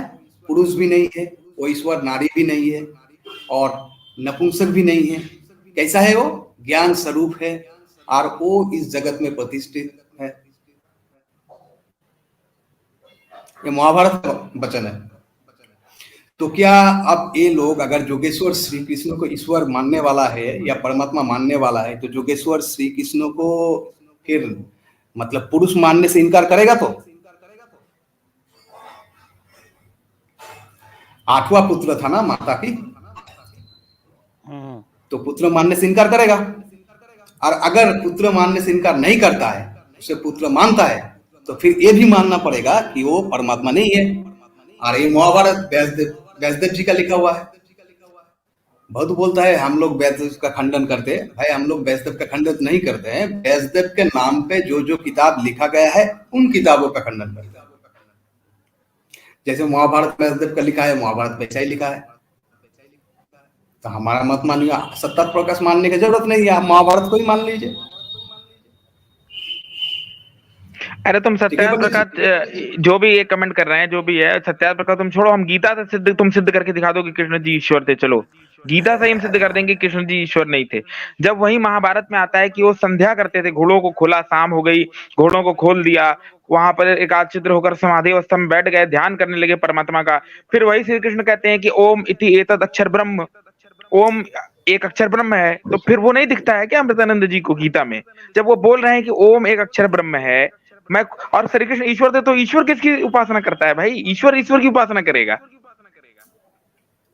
तो अब क्या समझाएं इनको, अमृतानंद जी को?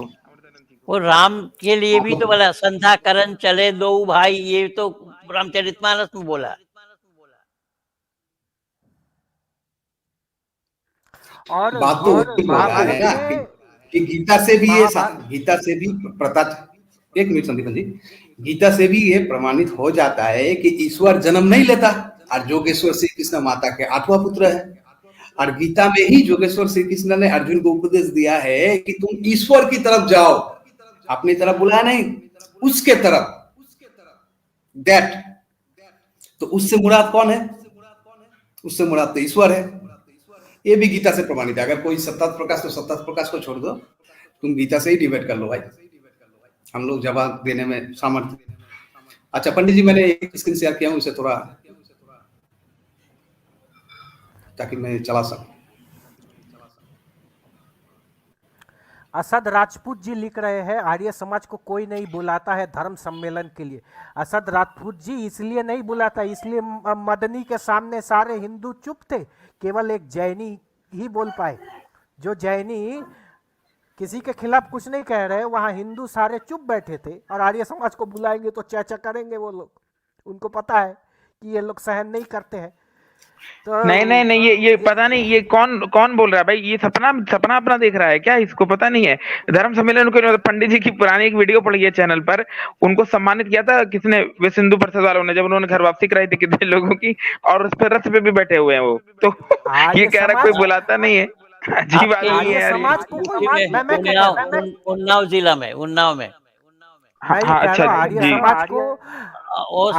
शौर्य दिवस पर 6 दिसंबर को। मैं क्या कह रहा हूँ, आर्य समाज को कोई नहीं बुलाता है। आर्य समाज को कोई क्यों, आर्य समाजी तो सारा आर्य समाजियों का ही तो आप कार्यक्रम रहता है, तो आर्य समाजी बुलाएंगे, आर्य समाजी को क्यों बुलाएंगे? जितने भी हिंदू सम्मेलन होते हैं, चाहे आप जितना आपका शुद्धि सभा हो, शुद्धि सभा तो सारे आर्य समाज के अंडर है। तो आर्य समाज को बुलाना नहीं, आर्य समाज के पास इतना पावर है, वो लोगों को बुलाएंगे। देखिए ये मूर्खानंद है, ये दीपक कुमार, ये फिर क्या लिख रहा है देखिए, पढ़िए। अच्छा इसका जवाब तो आप दे दिया है ना पंडित जी। ये और क्या लिख रहा है इसको देखिए ना, ये दूसरी बात लिखा है। जिन लोगों के मन परमेश्वर के अव्यक्त निराकार स्वरूप के प्रति आसक्त है, उनके लिए प्रगति कर पाना अत्यंत कष्टप्रद है। परमेश्वर के एक मिनट समझ करके पढ़ना पड़ेगा, खाली हड़बड़ाने से बात बनेगी नहीं। जिन लोगों के मन परमेश्वर के अव्यक्त, पहले ये अव्यक्त का परिभाषा बताओ, अव्यक्त क्या है? जो स्वामी विवेकानंद ने कहा है इस बात को, जो अव्यक्त है, निराकार स्वरूप के प्रति आसक्त है। अब परमात्मा किसी के आसक्त क्यों होने जाएंगे, कैसे हो जाएंगे? परमात्मा के अधीन होंगे या परमात्मा किसी के अधीन होंगे? अरे पढ़ लिख करके आ जा, मूर्खपना की बात यहाँ चलने वाली नहीं है। अब मैं बोला तो मैं तो डिबेट के लिए चुनौती दिया, आ जाओ सामने। हाँ तो पंडित जी फिर रिकॉर्डिंग में आ रहे हैं। हाँ सुनते जाइए आगे क्या कह रहा है। क्या होता है? सम्मान जितना तुम दयानंद का सम्मान करो तो ठीक है, हम भगवान राम की प्रतिमा बना करके सम्मान करें तो गलत है। नहीं तो मैंने क्या बोलते आर्य समाज जी से पूछा था, तो इसमें उन लोगों का जवाब ये है कि मूर्ति बनाना हम लोगों के नजदीक कोई गलत काम नहीं है, पर मूर्ति को ईश्वर समझ के उपासना करना ही हम लोगों के पास गलत है। अरे यार, ये हमारे गीता में लिखा है, यह पश्चेत सर्वत्र भगवत भाव महात्मनि। पूरी सृष्टि भगवानमय है, भगवानमय है, ईश्वरमय है। चलो ईश्वर ही मान लो उनके भाषा में, ठीक है। तो पूरी सृष्टि ईश्वरमय है, इसका मतलब पूरी सृष्टि ईश्वर है क्या पंडित जी? ये बिल्कुल सरासर गलत है। ईश्वर वो तो वेद में भी आईशा वासम इदम सर्वम, ये तो वेद भी आया है कि पर परमात्मा सब में है, पर सब परमात्मा है क्या? कोई तो बात हो रहा है। अगर ऐसा ही है तो रावण में भी परमात्मा है, रावण में भी परमात्मा थे, तो अगर परमात्मा रावण में है, राम क्यों रावण को? राम जी को तो मानना नहीं चाहिए था रावण को। ऐसा बात हो गया है। परमात्मा सब जगह है, इसका मतलब है कि सब कुछ ही परमात्मा है। कृष्ण के लिए भी तो आएगा, कृष्ण के लिए भी तो आएगा। वो अपने मामा कंस को क्यों मारा था? नहीं, ये तो मैं ये कह रहा हूँ, अगर परमात्मा ही का है तो सब कुछ अगर परमात्मा होने लगा तो परमात्मा को सबको ही परमात्मा मान लेना चाहिए। नहीं, मैं क्या कह रहा हूँ, पंडित जी भी परमात्मा है, पंडित जी भी परमात्मा हो गया उस हिसाब से। तो खामा का आदि शंकराचार्य जो इस दुनिया में है नहीं, जो है नहीं, मतलब आदि शंकराचार्य हो या दयानंद जी हो, वो तो है नहीं। तो अभी जो है उसको ही परमात्मा मान कर उपासना करना शुरू कर दे, जैसे सिया लोग करता है ना। देखिए ऐसा है, इस बात को थोड़ा क्लियर कर देना चाहिए कि परमात्मा वेद में आया है, ईशावासम इदम सर्वम यत्किंच जगत्यांग जगत। तो परमपिता परमात्मा हर जगह मौजूद है, उससे कोई जगह खाली नहीं। लेकिन हर जगह परमात्मा है, पर हर वस्तु परमात्मा कहाँ है? ये हाथ हमारा है, हम हाथ हैं। ये शरीर मेरा है या मैं शरीर हूं? तो हमारे अंदर में आत्मा है, हम आत्मा नहीं है। ठीक इसी तरीके से हम सब में परमात्मा है, हम सब परमात्मा नहीं है। दोनों चीज अलग अलग हैं। तभी तो वेद में आया है, द्वा सुपर्णा सयुजा सखाया समानम वृक्षम परिसो जाते तयोरन्या पिप्पलम स्वादवती अनुष्णु अभिचाक्षिति। ईश्वर, प्रकृति और जीव तीनों को अलग अलग करके बताया। ये तीनों अलग अलग सत्ताएं हैं, तीनों समकालीन हैं, तीनों बराबर से हैं। एक ज्ञान में परिपूर्ण है, एक ज्ञान शून्य है, और एक में कुछ ज्ञान है और कुछ अज्ञानता है। तीनों को अलग अलग करके वेद बता दिया। अब इसके बावजूद भी सबको ईश्वर मानना, सबको परमात्मा मानना, ये मूर्खता से खाली नहीं। अगर सबको परमात्मा आप मान रहे हो तो फिर ऋषि दयानंद को गाली क्यों दे रहे हो? ऋषि दयानंद भी तो परमात्मा ही थे आपके नजर में।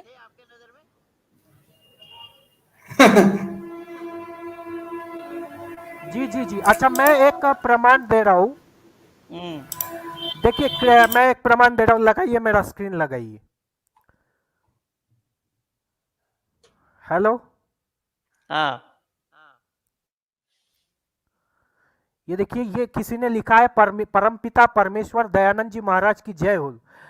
ये सरासर, देखिए ये सब आप ना कीजिए, ये आपको चिढ़ाने के लिए लिखा है। ये आपको चिढ़ाने के लिए लिखा है। मैं नहीं चिढ़ता ना, मैं किसी का चिढ़ाना मैं लेता ही नहीं हूँ, तो मुझे कोई चिढ़ा नहीं पाएगा। देखिए ये आया है श्री कृष्ण जी का वचन, अहम ही तत्करिष्यामि परम पुरुष कारतः दैवम तु न मया शक्यम कर्मम कर्तुम कथंचन। ये मैं बहुत बोलता हूँ। उद्योग पर्व, महाभारत का उद्योग पर्व का ये वचन है योगेश्वर श्री कृष्ण जी महाराज का।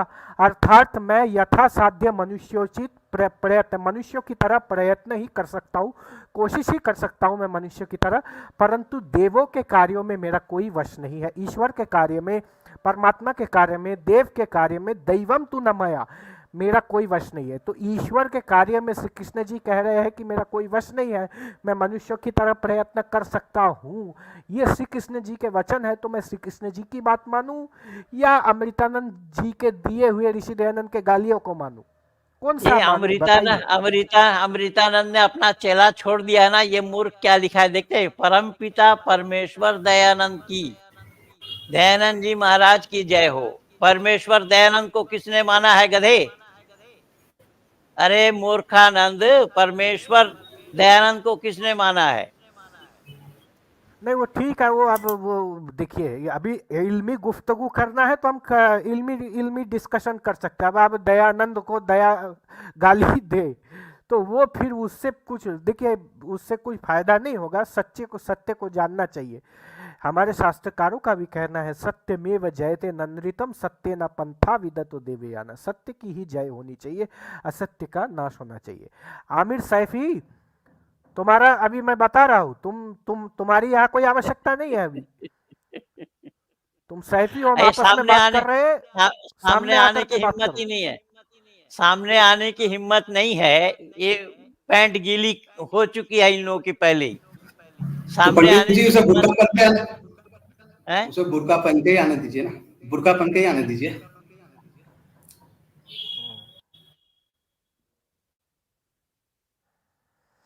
अच्छा, फिर एक कह रहा और हूँ चीज। कि सामने आने की तो हिम्मत है नहीं। हटा जी देते। जी जी, इसको हटा दीजिए। ये देखिए इनका कमेंट, आप कमेंट को इग्नोर ही करना चाहिए। विप्लव दा, आप कुछ कहेंगे? वरना मैं कुछ दलाइल रखता हूँ कि भागवत कैसे व्यासदेव जी की रचना हम क्यों नहीं मानते, इसका मैं दलील से बात करना चाहता था। जी आप बोलिए, जब खत्म होता है तो मुझे अच्छा, कहिए। थोड़ा इसको पहले चलने दीजिए, ठीक है? अच्छा, आगे सुनिए। हाँ, वो लोगों का मतलब ईश्वर है, उनका अलग अलग लगता है। एक सेकंड सुनो ना। हाँ, अरे बोलिए, छोड़ो यार, बोलिए। छोड़ो वो ईश्वर बोला। हमारे यहाँ तो भागवत में लिखा है कि वदंति तत्तत्व विदस्तत्वम यज्ञानम अद्वयम् ब्रह्मेति परमात्मेति भगवानिति शब्द थे। वो अद्वय ज्ञान पर तत्व ही उसको कोई ब्रह्म कहता है, कोई परमात्मा कहता है, कोई भगवान कहता है। एक सेकंड सुनो, अब उसको छोड़ो। जब सारी सृष्टि में वो भगवान व्याप्त है तो उस मूर्ति में है कि नहीं? हाँ, जरूर मूर्ति में भी है। सिर्फ ऐसा कोई जगह तो खाली नहीं है जहाँ ईश्वर नहीं है। जब तुम पर उसी मूर्ति में है। हाँ, बोलिए। एक सेकंड सुनो, तुम ये बिना मतलब का तर्क मत करो। अब आदमी इतना अभी खोदने वाले हैं, ढंग से समझो। जब वो पूरे ब्रह्मांड में व्याप्त है और उस व्याप्त ब्रह्मांड के लिए तुम यज्ञ कर रहे हो। यज्ञ के भी बहुत सारे अर्थ होते हैं। यज्ञ कर रहे हो, कोई भी किसी भी तरह का यज्ञ कर रहे हो, ठीक है ना? तो तुम पूरे व्याप्त ब्रह्मांड के लिए, तो वो मूर्ति में व्याप्त है, वहां पर हम यज्ञ कर रहे हैं, तो क्या दिक्कत है? हाँ, तो उन लोगों का वो ये कहना है कि ईश्वर सर्वत्र है। तो सर्वत्र तो मूर्ति में से अलग कैसे हो गया? नहीं, वो लोग भी ये कहता है, मूर्ति में भी है, मूर्ति के बाहर भी है, मूर्ति के सामने भी है, मूर्ति के दाएं भी है, पीछे भी है, सब अच्छा, जगह। एक बात बताओ, तुम भारतवर्ष में हो, अभी कहाँ रहते हो? मैं तो वेस्ट बंगाल में रहता हूँ। भारतवर्ष में रहते हो कि भारत से बाहर रहते हो? हाँ, भारत में ही रहता हूँ। भारत में रहते हो। तो तुम अपने जहाँ पर वेस्ट बंगाल में, जहाँ पर जिस जगह में रह रहे हो, मतलब मुर्शिदाबाद में रह रहे हो, नदिया में रह रहे हो, कहीं भी एनीवेयर रह रहे हो, ठीक है? तो मान लो तुम एक जगह पर्टिकुलर रह रहे हो, तो क्या वहां पर बैठे बैठे पूरे भारत में चिंतन कर सकते हो? नहीं, केंद्रित कहीं न कहीं अपने दिमाग को केंद्रित करोगे ना। कि मैं कहूँ कि जब ईश्वर व्याप्त है तो अमेरिका में भी उतना ही है, लंदन में भी उतना ही है, समुद्र में भी उतना ही है, पहाड़ पे भी उतना ही है, पेड़ पौधों में भी उतना ही है। लेकिन तुम्हें कहीं दिमाग केंद्रित करना पड़ेगा कि नहीं करना पड़ेगा, कि ऐसे कूदते रहोगे? नहीं, डराइए इसको लगाइए जरा, इसको हटा, इसको बात तो वही हो रहा है ना कि हम लोग अल्पज हैं, ईश्वर तो अल्पज नहीं है। नहीं, मैं इसका जवाब देता हूँ, सुनिए। ये विप्लव दा, इन्होंने बड़ी अच्छी बात कही कि जो है ईश्वर सर्वत्र व्याप्त, जो मैं समझ पाया हूँ, ईश्वर सर्वत्र व्याप्त है। लेकिन हम इंसान चूंकि अल्पज्य है, हमें एक मूर्ति चाहिए अपने ध्यान को एक छोटे चीज पर केंद्रित करके बड़े ईश्वर को पाने के लिए, ऐसा उनका कहना है, जितना मैं समझ पाया। तो मेरा यही सवाल है कि भाई ये आपको फिर से आपने ये सिद्धांत कहाँ से बनाया कि वो मूर्ति कृष्ण की ही मूर्ति होगी, वो जीसस की मूर्ति नहीं हो सकती?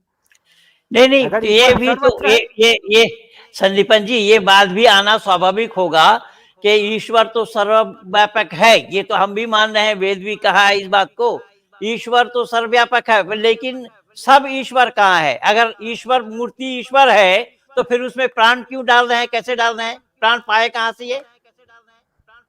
उसमें प्राण डालने की आवश्यकता जी जी जी क्यों हुई? जी ये तो एक बात है। दूसरी जो मैं बात बता रहा था कि भाई आप फिर अगर यही तर्क है कि हर जगह ईश्वर है, मूर्ति में भी ईश्वर है इसलिए मूर्ति पूजा, तो हर जगह ईश्वर है, जीसस के क्रॉस में भी ईश्वर है तो उसको भी पूजना चाहिए। मोहम्मद साहब के कब्र मुबारक में, कब्र अनवर में भी ईश्वर है, तो उसको भी उस मजार जो ये दरगाह है रोजा यहाँ पे वो क्या तो दरगाह रोजा है से यहाँ पे? वो तो हिंदू करते ही है। ये तो हिंदुओं ने रसूल गीता लिखा है, इस्कॉन वालों ने भी लिखा है और अनुकूल ठाकुर ने भी लिखा है। इन हिंदुओं का क्या ठिकाना है? मैं ये पूछ रहा हूँ, टू द पॉइंट बात होना चाहिए। जब मूर्ति को ईश्वर मान रहे हो तो प्राण प्रतिष्ठा किस में कर रहे हो? प्राण कहाँ से पाए तुम?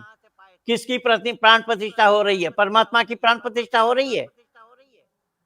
परमात्मा का प्राण प्रतिष्ठा किया जाना संभव है। अगर मूर्ति परमात्मा है तो मूर्ति में प्राण प्रतिष्ठा क्यों कर रहे हो? जरा इसका जवाब दो।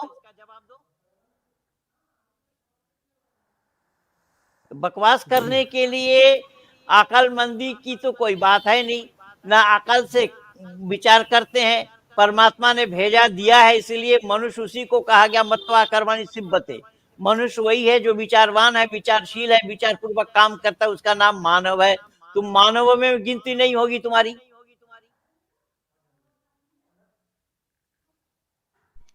नहीं, उसमें एक बात ये भी है कि विप्लव जी, ये जो आपको तर्क दे रहे हैं कि आप भारत में रहते हैं, मतलब भारत में बंगाल में रहते हैं, लेकिन आपको पूरा भारत को तो आप नहीं जान सकते, तो आपको एक जगह ध्यान केंद्रित करना होगा। तो इन्हीं की बात से इनका खंडन है, क्योंकि जब ईश्वर सर्वत्र है, सब जगह है, तो सबसे पहले तो तुम्हारे हृदय में है। और यही तो गीता में भी कहा ना कि जो ईश्वर है तुम्हारे हृदय में स्थित है अर्जुन। तो जब हृदय में है तो उसको छोड़कर मूर्ति पे जाना, तो ये वही बात होगी कि अपने सामने रखे खाने को छोड़कर पड़ोसी घर में जाके भोजन करना। तो ये तो खुद ही अपनी बात में फंस गए जो ये बता रहे हैं। तो ये देखिए ऐसा है, ये बात ऐसी है, ये जरूरी नहीं है कि हम लोग ही आज इसकी चर्चा कर रहे हैं। ऋषिवर देव दयानंद के काल में ये सब बातें हो चुकी हैं। ऋषि दयानंद ने इन सब का मुकाबला किया है। ऋषि दयानंद ने ऐसे निर्बुद्धिमान लोगों को उत्तर दिया है और सबको निरुत्तर किया है। ये कोई नई बात नहीं है, हम लोग तो इसी में ही पल रहे हैं। बाकी ये है कि ये जो नहीं जानते हैं उस पर ही ये अमल कर रहे हैं। मैं तो पूछ रहा हूं, जिस कृष्ण को ईश्वर मान रहे हैं, जिस राम को ईश्वर मान रहे हैं, ये सत्यनारायण मौर्य को ये दिखाए थे। अभी सत्यनारायण मौर्य का मैं यहाँ दिखाया कि राम है तो सीता है, कृष्ण है तो रुक्मणी है, शिव है तो पार्वती है, अल्लाह का अल्ली नहीं, गॉड का गॉड ही नहीं। पर इन मूर्खों को ये मालूम ही नहीं है कि ये सब लोग जिनकी पत्नी है, इन सब दुनिया में जन्म लिए हैं, इसलिए इनकी पत्नी है। अल्लाह अजन्मा है, गॉड अजन्मा है, उनकी पत्नी कहाँ से होंगे? जब इतनी सी अकल इन लोगों के पास नहीं है तो ऐसे मूर्खों के साथ माथापच्ची करना बेकार और फजूल की बातें हैं। चलिए आगे चलते जाइए। हाँ, तो समय तो 1.25 घंटा से ज्यादा हो गया है, अब करिए समाप्ति की ओर। 10 मिनट और चलने दीजिए। 10 मिनट और चलने दीजिए। अगर आपका हो गया तो मैं तुम एक यज्ञ में तो तुम केंद्रित कर ले रहे हो, एक यज्ञशाला में तो केंद्रित कर ले रहे हो, ठीक है ना, उसको तो तुम मान ले रहे हो। तो मूर्ति वाले मूर्ति को मान रहे, तुमको क्या दिक्कत हो रही है? हाँ, मैं बता देता हूँ। ये नहीं है उन लोगों का दिक्कत है मूर्ति ही। मैं बता देता हूँ, क्योंकि ये ऋषियों ने नहीं बताया है। ऋषियों ने ये मूर्ति पूजा की विधि नहीं बताई है।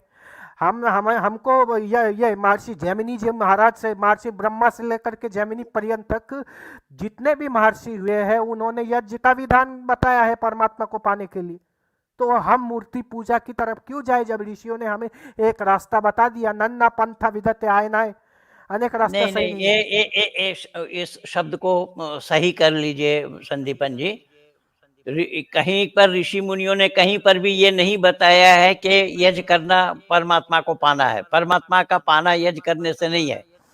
यज्ञ दूसरी चीज है, यज्ञ कर्म है, धर्म नहीं है। धर्म अलग है, कर्म अलग है। परमात्मा को पाने के लिए पहले परमात्मा को जानना पड़ेगा। यज्ञ क्या है? यज्ञ स्वर्ग कामे यज्ञेत। यज्ञ क्या है? ये स्वर्ग की कामना करते हो तो यज्ञ रचाओ। देव पूजा, संगतिकरण, दान, ये 3 चीजों की शिक्षा मिलती है यज्ञ से।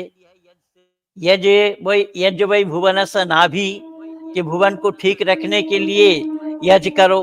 जैसा शरीर को ठीक रखने के लिए पेट को ठीक रखना पड़ता है, ठीक इसी तरीके से है। पर यज्ञ से परमात्मा का पाना, ये बातें कहीं नहीं है। किसी ऋषि ने ये नहीं बताया कि यज्ञ से परमात्मा को पाओगे। योग हाँ योग पंडित से जी, तो पंडित जी ठीक कह रहे हैं। ये अमृतानंद को पता ही नहीं है कि यज्ञ क्यों किया जाता है। ये फालतू में यहाँ ज्ञान बघार रहे हैं भाई। यज्ञ का जो पंडित जी बोल रहे हैं बिल्कुल सही। देव पूजा, दान, संगतिकरण यज्ञ का अर्थ होता है। तो जड़ देवता है, उनकी जो पूजा है वो यज्ञ से की जाती है। अग्नि, पृथ्वी, जलवायु, आकाश आदि। ईश्वर थोड़ी मानते हैं अग्नि को हम लोग। आर्य समाजी जो ये बोल रहे हैं कि अग्नि में परमात्मा को केंद्रित करते हो भाई। ब्रह्म यज्ञ फिर क्या है? संध्या, संध्या उपासना फिर क्या है? पंच महायज्ञ जो बताया गया है, इसको नहीं, थोड़ी वो बताया गया कि अग्नि यज्ञ जो से ईश्वर को पाते हैं। जैसा ही समझ रहे हैं, इनको पता ही नहीं यज्ञ क्यों नहीं, वो किया जो जाता है। अग्नि जिसको अग्नि कहा है, अग्निमीले पुरोहितम यज्ञस्य देवम ऋत्विजम होतारम रत्न धातम, ये जो आया है वेद मंत्र, ये जो अग्नि है ये परमात्मा का एक नाम है। भौतिक अग्नि अलग है, और ये जो अग्नि मीले पुरोहितम में जो अग्नि आया है, उसका ये ईश्वर के अनेकों नामों में से एक नाम अग्नि है। तो वो सोच रहे हैं कि वो जो भौतिक अग्नि है उसको हम ईश्वर मानते हैं। तो ये स्ट्रॉमैन आर्गुमेंट है, ये सामने वालों को गलत तरीके से पेश करने का ये चीज है जी। अच्छा, तो थोड़ा इससे लगाइए, मेरा वीडियो स्टार्ट किया है। जी जी जी। ये देखिए, ये हटता भी नहीं है और मूर्खता से बाज नहीं आता। आज ये कह रहा है कि हिंदू धर्म साकार निराकार, पहले साकार निराकार, निराकार। एक मिनट, मुझे बोलने दीजिए। जो साकार है वो निराकार कैसे होगा, और जो निराकार है वो साकार कैसे होगा? मैं दीपक कुमार तुमसे ही बोल रहा हूं। तुम हो और तुम्हारे पिता भी तुम हो क्या? तुम अपने पिता के स्थान को ले सकते हो क्या? तो जो निराकार है वो साकार नहीं हो सकता, और जो साकार है वो निराकार होना संभव नहीं है। रही बात निराकार, निराकार आप साकार मान रहे हो, निराकार को साकार क्यों और कैसे मानोगे? जो निराकार है उसको साकार, तुम्हारा आत्मा, शरीर में तुम्हारा आत्मा है, तुम आत्मा साकार है या निराकार है? पहले अपनी आत्मा को बोलो, पहले परमात्मा के पास बाद में जाओगे। आत्मा साकार है या निराकार है? इसका जवाब नहीं दे पाओगे, ना तुम्हारे खानदान के कोई ला पाएंगे इसका जवाब। तो निराकार परमात्मा को साकार कहना ये सरासर गलत है। अब साकार, ये सगुण और निर्गुण में वही यही बातें हैं। सगुण के माने गुण सहित और निर्गुण के माने गुण रहित। गुण सहित सृष्टि की रचना करने में परमात्मा सगुण है, और स्थिति में लाने में परमात्मा सगुण है, प्रलय करने में परमात्मा सगुण है, मानव मात्र के किए हुए कर्मों का फल देने में परमात्मा सगुण है। और निर्गुण, हल चलाने में परमात्मा निर्गुण है, संतान उत्पत्ति करने में परमात्मा निर्गुण है, निकाह करने में, शादी करने में परमात्मा निर्गुण है, जन्म लेने में परमात्मा निर्गुण है। सगुण और निर्गुण का परिभाषा, साकार और निराकार का परिभाषा पहले अपने 14 खानदान से पूछ करके आओ, फिर उसके बाद मैंने तुम्हें बोला कि तुम डिबेट के लिए आओ। क्यों बदतमीजी कर रहे हो? यहाँ पर समय खराब कर रहे हो हम लोगों का। पंडित जी छोड़िए हम लोग वीडियो को ईश्वर चलने भी दीजिए। नहीं, ईश्वर भी लिखना नहीं आता, ईश्वर लिखा है। अरे मूर्ख कहीं का, ईश्वर होता है, ईश्वर होता है। पहले सीख करके आ पढ़, पहले वर्ण उच्चारण पढ़ पहले, फिर उसके बाद बात करेगा। हट, भगा इसको, भगा इसको। जी जी पंडित जी, मैं क्या कह रहा हूँ, विप्लव दा मुझे थोड़ा समय दीजिएगा। हाँ बोलिए, बोलो। डबल आ रहा है क्या मेरा? नहीं नहीं नहीं नहीं, अभी परफेक्ट आ रहा है, अभी परफेक्ट आ रहा है। देखिए मैं आपको बताता हूँ, ये आप देखिए, ये कह रहे हैं कि पंडित जी ने शिव जी का अपमान किया। उसमें शिव जी का अपमान नहीं किया, शिव जी का अपमान करने वालों का अपमान किया। कि शिव जी जो योगी है, वो योगी को आपने ऐसा मूर्ति में समाहित करके दूध मिला पानी चढ़ा रहे हैं, उस पर चढ़ा करके आप शिव जी का अपमान क्यों कर रहे हैं? तो वो बोल रहा है इसमें शिव जी का अपमान हो गया। अब देखिए ये किस तरीके से हनुमान जी का अपमान इन्होंने किया है। देखिए मेरी आवाज, इनकी आवाज आ रही है? जाना था, कोई उपाय नहीं था। तब संपाति आ रहा है। पूछा गया कि प्रभु आ रहा है। इसमें से तो कोई जा ही नहीं रहा। हनुमान जी एक जगह जाके टीले पे बैठ गए थे, बड़ी चिंता। उनको एक श्राप लगा हुआ था कि उनको कोई याद दिलाएगा तब उनको पता पड़ेगा कि उनके पास कितनी ताकत है। हनुमान जी को श्राप लगा था। हनुमान जी श्रापित प्राणी थे, ये कह रहे हैं अमृतानंद जी। हनुमान जी को श्राप कौन देगा? किसकी इतनी हिम्मत है हनुमान जी को श्राप दे दे, हनुमान जी जैसे विद्वान को? और वो हनुमान जी को पता नहीं था, उनको पता करवाने के लिए कोई और, इतने बड़े वेदज्ञ विद्वान को कोई और बताएगा उनकी शक्ति। क्यों? देखिए किस तरीके से हनुमान जी का अपमान स्वामी जी ने किया है कि हनुमान जी एक श्रापित व्यक्ति थे। हनुमान जी को श्राप कौन देगा? हनुमान जी जैसे बड़े विद्वान को आप श्रापित कह रहे हैं। अरे भाई ये पूछ वाला हनुमान होगा ना, श्रापित होगा ना। जी जी सुनिए क्या कह रहे हैं। तो हमारे जैसे कोई एक नहीं है, बहुत हैं। लेकिन अब जरूरत आ गया। जब समुद्र कूदना था ना, जब लंका जाना था, कोई उपाय नहीं था। तब संपाति जी से पूछा गया कि प्रभु हम इसमें से तो कोई जा ही नहीं रहा। हनुमान जी एक जगह जाके टीले पे बैठ गए थे, बड़ी चिंता। उनको एक श्राप लगा हुआ था कि उनको कोई याद दिलाएगा तब उनको पता पड़ेगा कि उनके पास कितनी ताकत है। ये आप देखिए किस तरीके से हनुमान जी का, यानी हनुमान जी निर्बुद्धि थे, ये कह रहे हैं कि हनुमान जी को बुद्धि नहीं था। अरे हनुमान जी 4 वेदों के ज्ञाता, उनको कोई टकपुंजी आकर के बता करके चला जाएगा? हनुमान जी जैसे बड़े विद्वान को आप श्रापित कह रहे हैं, इससे बड़ी अपमान क्या होगा? आज का एक छोटा सा, हनुमान जी तो बड़े विद्वान थे, आज का एक छोटा सा प्लेन चलाने वाला वो भी जानता है कि कैसे समुद्र पार किया जाता है, और आप हनुमान जी को कह रहे हैं कि उनको पता नहीं था, कोई और याद दिलाएगा 4 वेदों के ज्ञाता को, और वो श्रापित थे। इससे बड़ा अपमान क्या होगा? हनुमान जी को कौन श्राप देगा भाई? तो ये अपमान आप देखिए कैसे हमारे महापुरुषों का करते हैं और हमारे ऊपर दोष डालते कि हम अपमान करते हैं।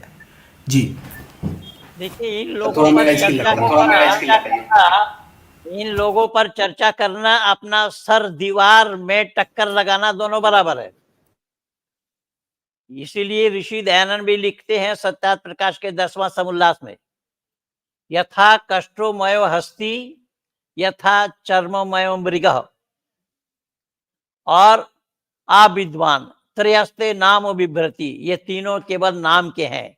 जैसे लकड़ी की बनी हुई हाथी, चमड़े की बना हुआ मृग और मूर्ख लोग, ये 3 क्या है? केवल नाम के हैं, इनसे कुछ भी लाभ नहीं है। तो ऐसे लोगों के साथ माथापच्ची करके हमें अपना समय खराब नहीं करना चाहिए। इन लोगों के लिए जो कार्रवाई हम कर रहे हैं वो कार्रवाई है ऋषि दयानंद को जो अपशब्द इन्होंने बोला है, ऋषि दयानंद को जिस भाषा में इन्होंने गाली दिया है, गाली तो हमें भी दिया है, लेकिन मैं अपनी बात नहीं कर रहा हूं, मैं बात कर रहा हूं ऋषि दयानंद के लिए कि ऋषि दयानंद वो क्या कह रहे हैं? कटा पिटा पंडित।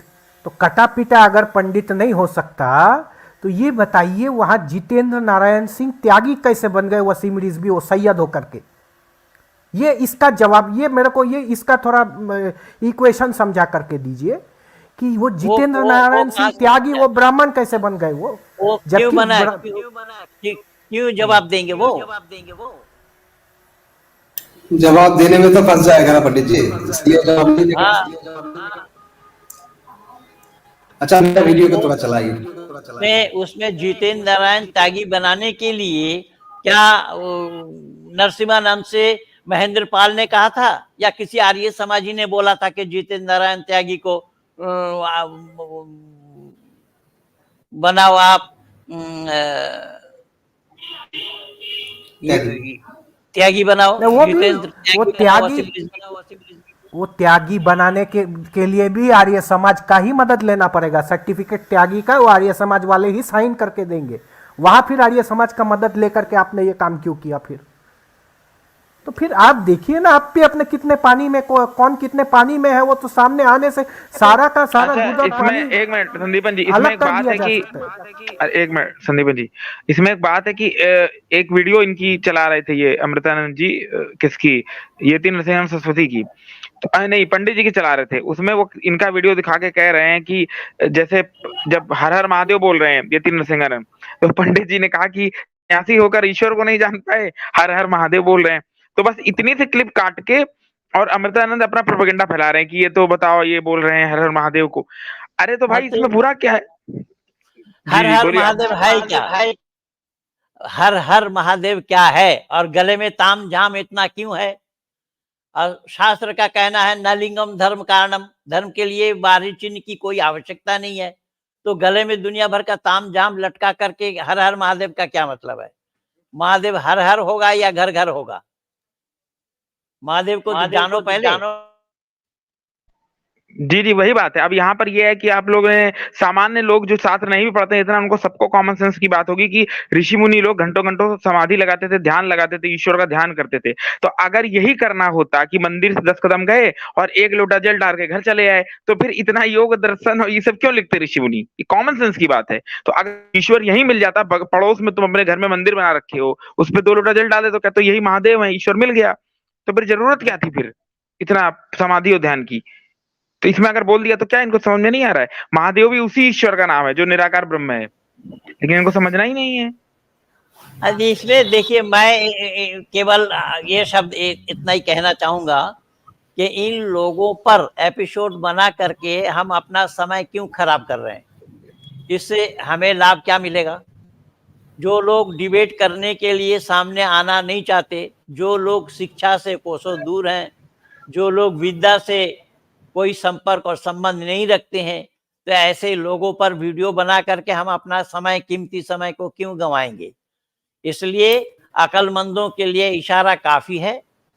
अक्लमंदा राह इशारा काफी, अक्लमंदों फैला रहा के है, लिए हम लोग तो काफी है। प्रमाण के साथ वही खंडन कर रहे हैं। ठीक है, झूठ फैला रहा है, वो झूठ फैलाएगा, वो अपने पास फैलाने दीजिए उसको।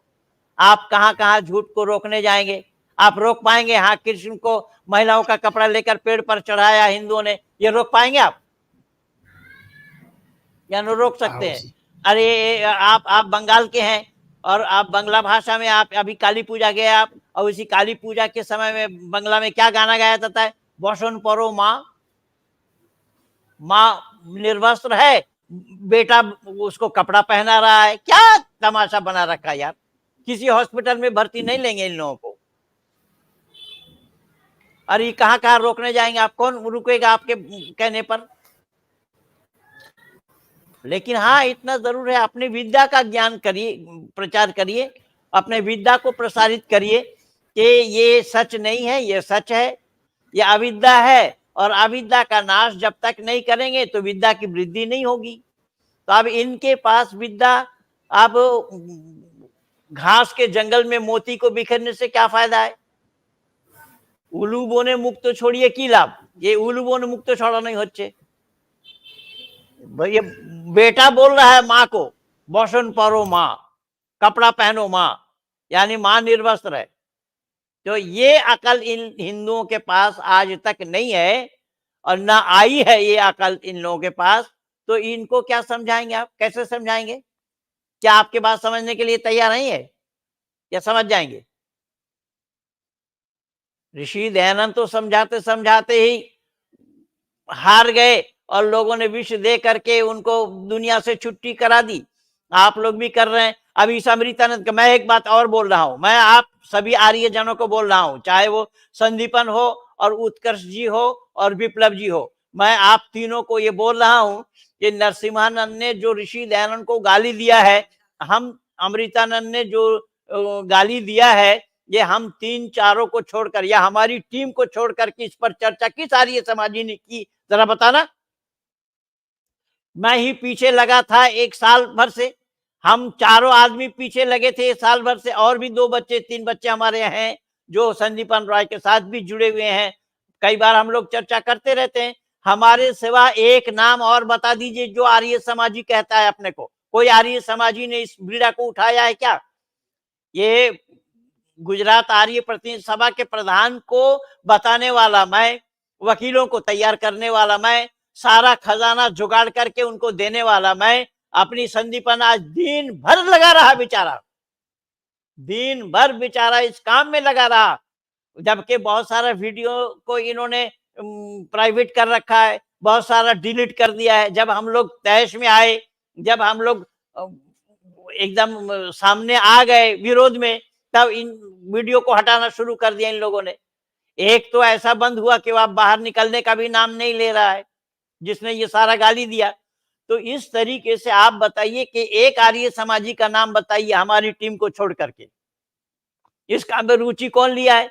तो आपने घर को ही आप ठीक नहीं कर पा रहे हैं, दूसरे को दोष दे करके क्या करेंगे आप?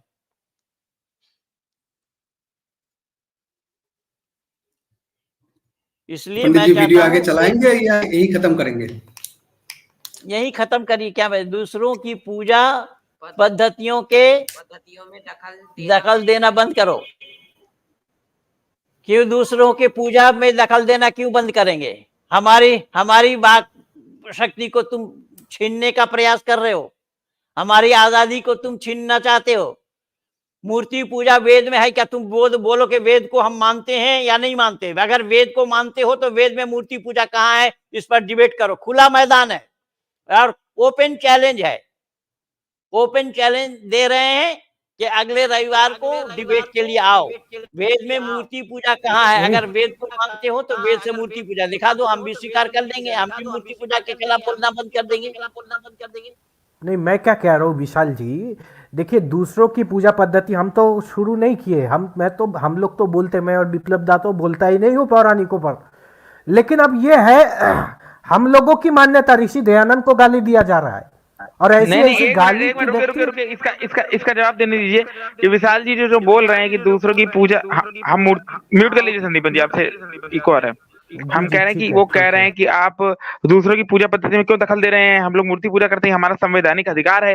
तो फिर काफिरों की गर्दन काटना मुसलमानों का संवैधानिक अधिकार है, तब क्यों जाके बोलते हो कि ये आतताई हो गए हैं और इस्लाम का बाइकआउट करो, ये करो वो करो, तब क्यों जाते हो बोलने? जैसे तुम्हारा संवैधानिक अधिकार है वैसे उनकी किताब में लिखा है कि काफिरों की गर्दन काटो, वो उनका संवैधानिक अधिकार है, तब तुमको मिर्चा क्यों लगता है? नहीं करे ना, जो किसी को जो करना है वो करे। वो ऋषि दयानंद को गाली क्यों दे रहा है, मेरा ये सवाल है। जो करना है भाई करो भाई। हमारा ये डायनासोर क्या लिख रहा है देखिएगा, डायनासोर है या डायनासोर है? ये पंडित जी गणेश दास की तरह आपके ये शिष्य भी कहीं आपको धोखा ना दे जो यहाँ जुड़े हैं। अरे तो तुम्हें क्या तकलीफ है? चलो छोड़ो, हमें धोखा देंगे तो तुम्हें तकलीफ क्या है? तुम्हें तकलीफ क्या है? अपनी तकलीफ बताओ ना, अपना बीमारी बताओ। 2008 से पहले यहाँ पर जितना भी है, 2008 से पहले आपके साथ कोई भी जुड़ा था? अभी जितने जुड़ा है नहीं है। क्या आपका मतलब वक्तव्य तब नहीं था क्या? तो अगर कोई इससे निकल जाए तो निकल जाए, सत्य की नहीं, अब वो निकल जाएगा। नहीं वो निकले और आए, किसी को खरीद करके थोड़ा ही रखा गया है, किसी को जबरदस्ती बांध करके थोड़ा ही रखा गया है। तो हमें तकलीफ होना चाहिए, हमारा शिष्य निकल गया, उसके साथ हमारा परिश्रम बेकार गया, पर इसे तकलीफ क्यों हो रही है? इसे किस बात की तकलीफ है जो ये लिख रहा है? हाँ सर, अमृतानंद कोई स्वामी नहीं है, वो एक पॉलिटिकल इंसान है, ज्ञानी भी बिल्कुल नहीं है। तो वो तो है अब, लेकिन वही है कि भाई वो कितना वो करेंगे ना, वो समाज में वैमनस्यता फैला रहे, हिंदू समाज में आपस में एक टकराव की स्थिति डाल रहे हैं। अब इसलिए तो बोलना पड़ रहा है। तो ऐसा मत कीजिए, समझने का प्रयास कीजिए। और हमें आपत्ति सिर्फ इतना है कि ऋषि दयानंद को अगर ये गाली ना देते होते तो हम लोग कोई बताने के लिए नहीं आते। बिल्कुल हम लोग अपना समय इस पर नहीं लगाते। ऋषि दयानंद को गाली दिया है, इसीलिए हम लोग इसका जवाब दे रहे हैं। हमें केवल इतना ही आपत्ति है, ऋषि दयानंद को गाली देने का अधिकार इनको किसने दिया? ऋषि दयानंद के मंतव्यों को जाने बिना, वैदिक सिद्धांत को जाने बिना, वैदिक परंपरा को समझे बिना वेद की बातें कर रहा है, वेद को मानता नहीं है। जिस वेद में मूर्ति पूजा नहीं है उस मूर्ति पूजा कर रहे हो, और मूर्ति पूजा करो और फिर कहो कि हम वेद को मानते हैं। वेद में मूर्ति पूजा कहाँ है? तो वेद विरुद्ध आचरण करके भी वेद का नाम ले रहे हो, इसीलिए हमें आपत्ति है। हम लोगों को क्या आपत्ति है? हम कोई पागल कुत्तों ने थोड़ी काटा है हम लोगों को।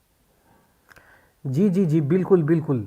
और हर किसी के सिद्धांत अलग है, और हर आचार्य, सनातन धर्म के हर आचार्य, चाहे आदिगुरु शंकराचार्य जी को मतभेद है, लेकिन वो हमारे सर के ताज है। लेकिन आप उनको सही बैठा करके हमारे आचार्यों को गाली देंगे। मैं तो सबको अपना सर का ताज मानता हूँ, चाहे ऋषि दयानंद हो, आदिगुरु शंकराचार्य जी हो, बाकी जितने भी आचार्य है। तो ये आप ना कीजिए, फिर वो उंगली हमें भी आपको दिखाना पड़ेगा। अब देखिए, आप कह रहे हैं कि ऋषि दयानंद ने भागवत के रचयिता को क्यों कहा, उनकी पीड़ा आप समझिए। ये देखिए, मैं आपको एक प्रमाण दिखाता हूँ, खून खौल उठेगा हर एक आर्य का जो श्री कृष्ण जी से प्रेम करता है। लगाइए मेरा स्क्रीन, थोड़ा सा मैं आपको नमूना दिखा देता हूँ। ये भागवत के विषय में ऐसा ऋषि दयानंद को क्यों लिखना पड़ा है।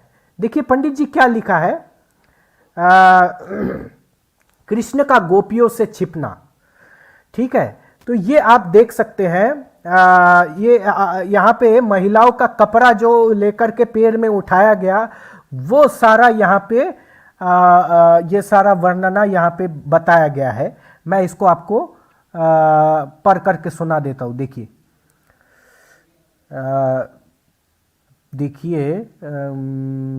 गोपी गीत। अच्छा ये देखिए, कृष्ण का गोपियों से छिपना।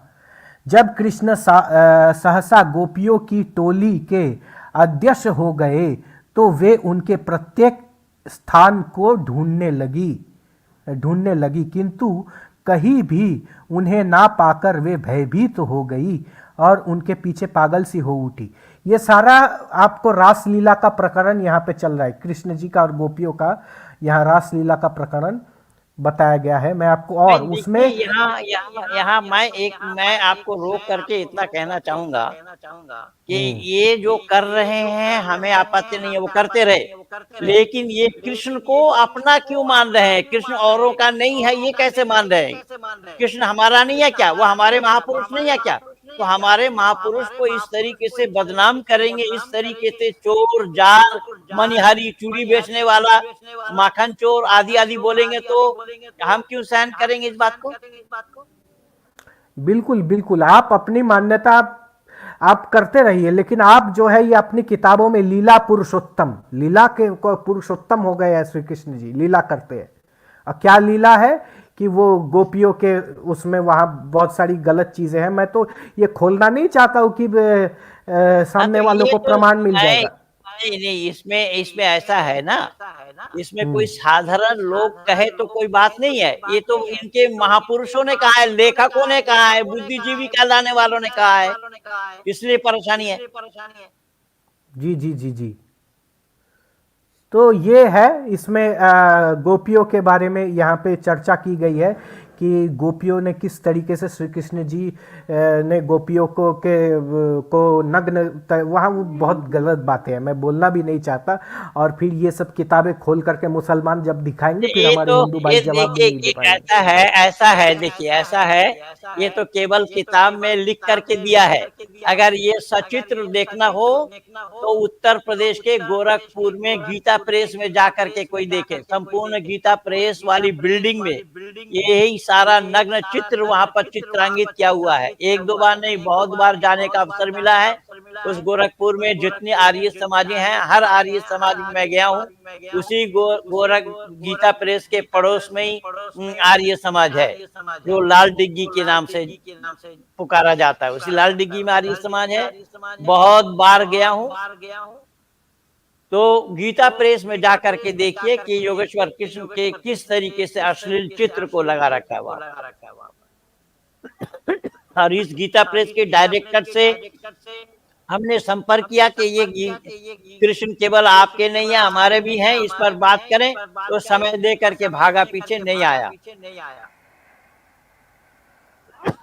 जी जी जी जी जी, तो काफी समय हो गया है, एक घंटा 45 मिनट होने जा रहा है।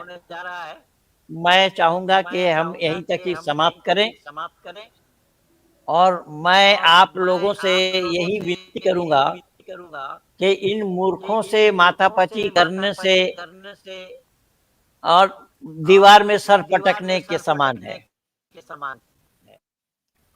तो इसलिए हम लोगों को केवल इतना बताना था कि जो अमृतानंद अपने चेलों के साथ ऋषि दयानंद को गाली दे रहा है, मुझे भी गाली दे रहा है, उस पर हम लोग कानूनी कार्रवाई कर रहे हैं।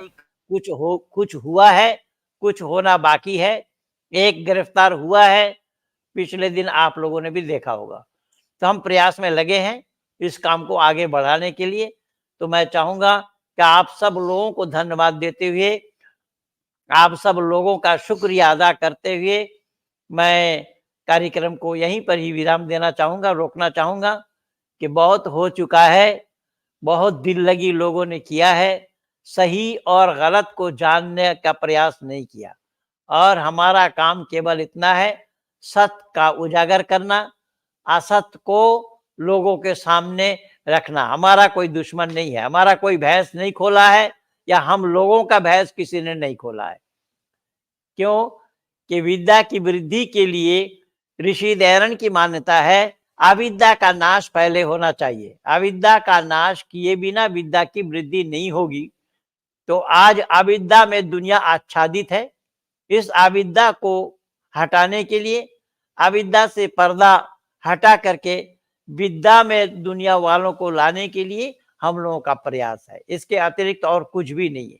किसी के दिल में ठेस पहुंचाना, किसी के दिल में सदमा पहुंचाना, किसी को दुख देना, यह हमारा मकसद और उद्देश्य नहीं है। लेकिन जो हम लोगों का विरोध कर रहे हैं, उनको निमंत्रण दे रहा हूं, अच्छा, रविवार को आए। हाँ, जी बोलिए। पंडित जी, मैं उन लोगों का भी, मैं यहाँ पे स्पष्ट कर दूं, उन आर्य समाजियों का भी समर्थन नहीं करता हूँ जो देवी देवताओं को गलत कहते हैं या बहुत भद्दी भाषा में उनका कटाक्ष करते हैं, बहुत गंदी गंदी यानी बिलो द बेल्ट भाषा। मैं उनका भी समर्थन, जब सिद्धांत बना है तो सिद्धांत सब पर लागू होगा। हम उनका भी समर्थन नहीं करते हैं, मैं स्पष्ट कह दूं। कोई अगर ये कहता आप उन लोगों को नहीं बोलते, भाई गाली देने वाला कोई हमारे में से नहीं है। कोई भी गाली देता हो, चाहे वो आर्य समाजी भी हो। नहीं, ऐसा है, ये तो प्रमाण सबके सामने है। मैं तो आर्य समाजियों को चुनौती दिया हूं, जो आर्य समाजी लोग आर्य समाजी कहला करके गलत काम कर रहे हैं, अर्थात वैदिक सिद्धांत के विरुद्ध काम कर रहे हैं, उन लोगों के साथ भी, उन लोगों को चुनौती दिया हूं। उन लोगों के साथ भी डिबेट होने जा रहा है अगले 10 दिसंबर को, इसी 2023 में ग्रेटर नोएडा सूरजपुर आर्य समाज में बहुकुंडीय यज्ञ, वेद पारायण यज्ञ और 24 घंटा यज्ञ करना और अकाल मृत्यु, इन विषयों पर आर्य समाजियों से चर्चा होने जा रही है। आप लोगों को चाहिए कि जो समय मिले उस कार्यक्रम के अवश्य भाग लीजिएगा कार्यक्रम में, ताकि सत्य और असत्य का निर्णय आप भी ले सके। मैं चाहूंगा आप लोगों का शुक्रिया अदा करते हुए वाणी को यहीं पर विराम दूं। बहुत बहुत धन्यवाद। कहिए भारत माता की जय। जय।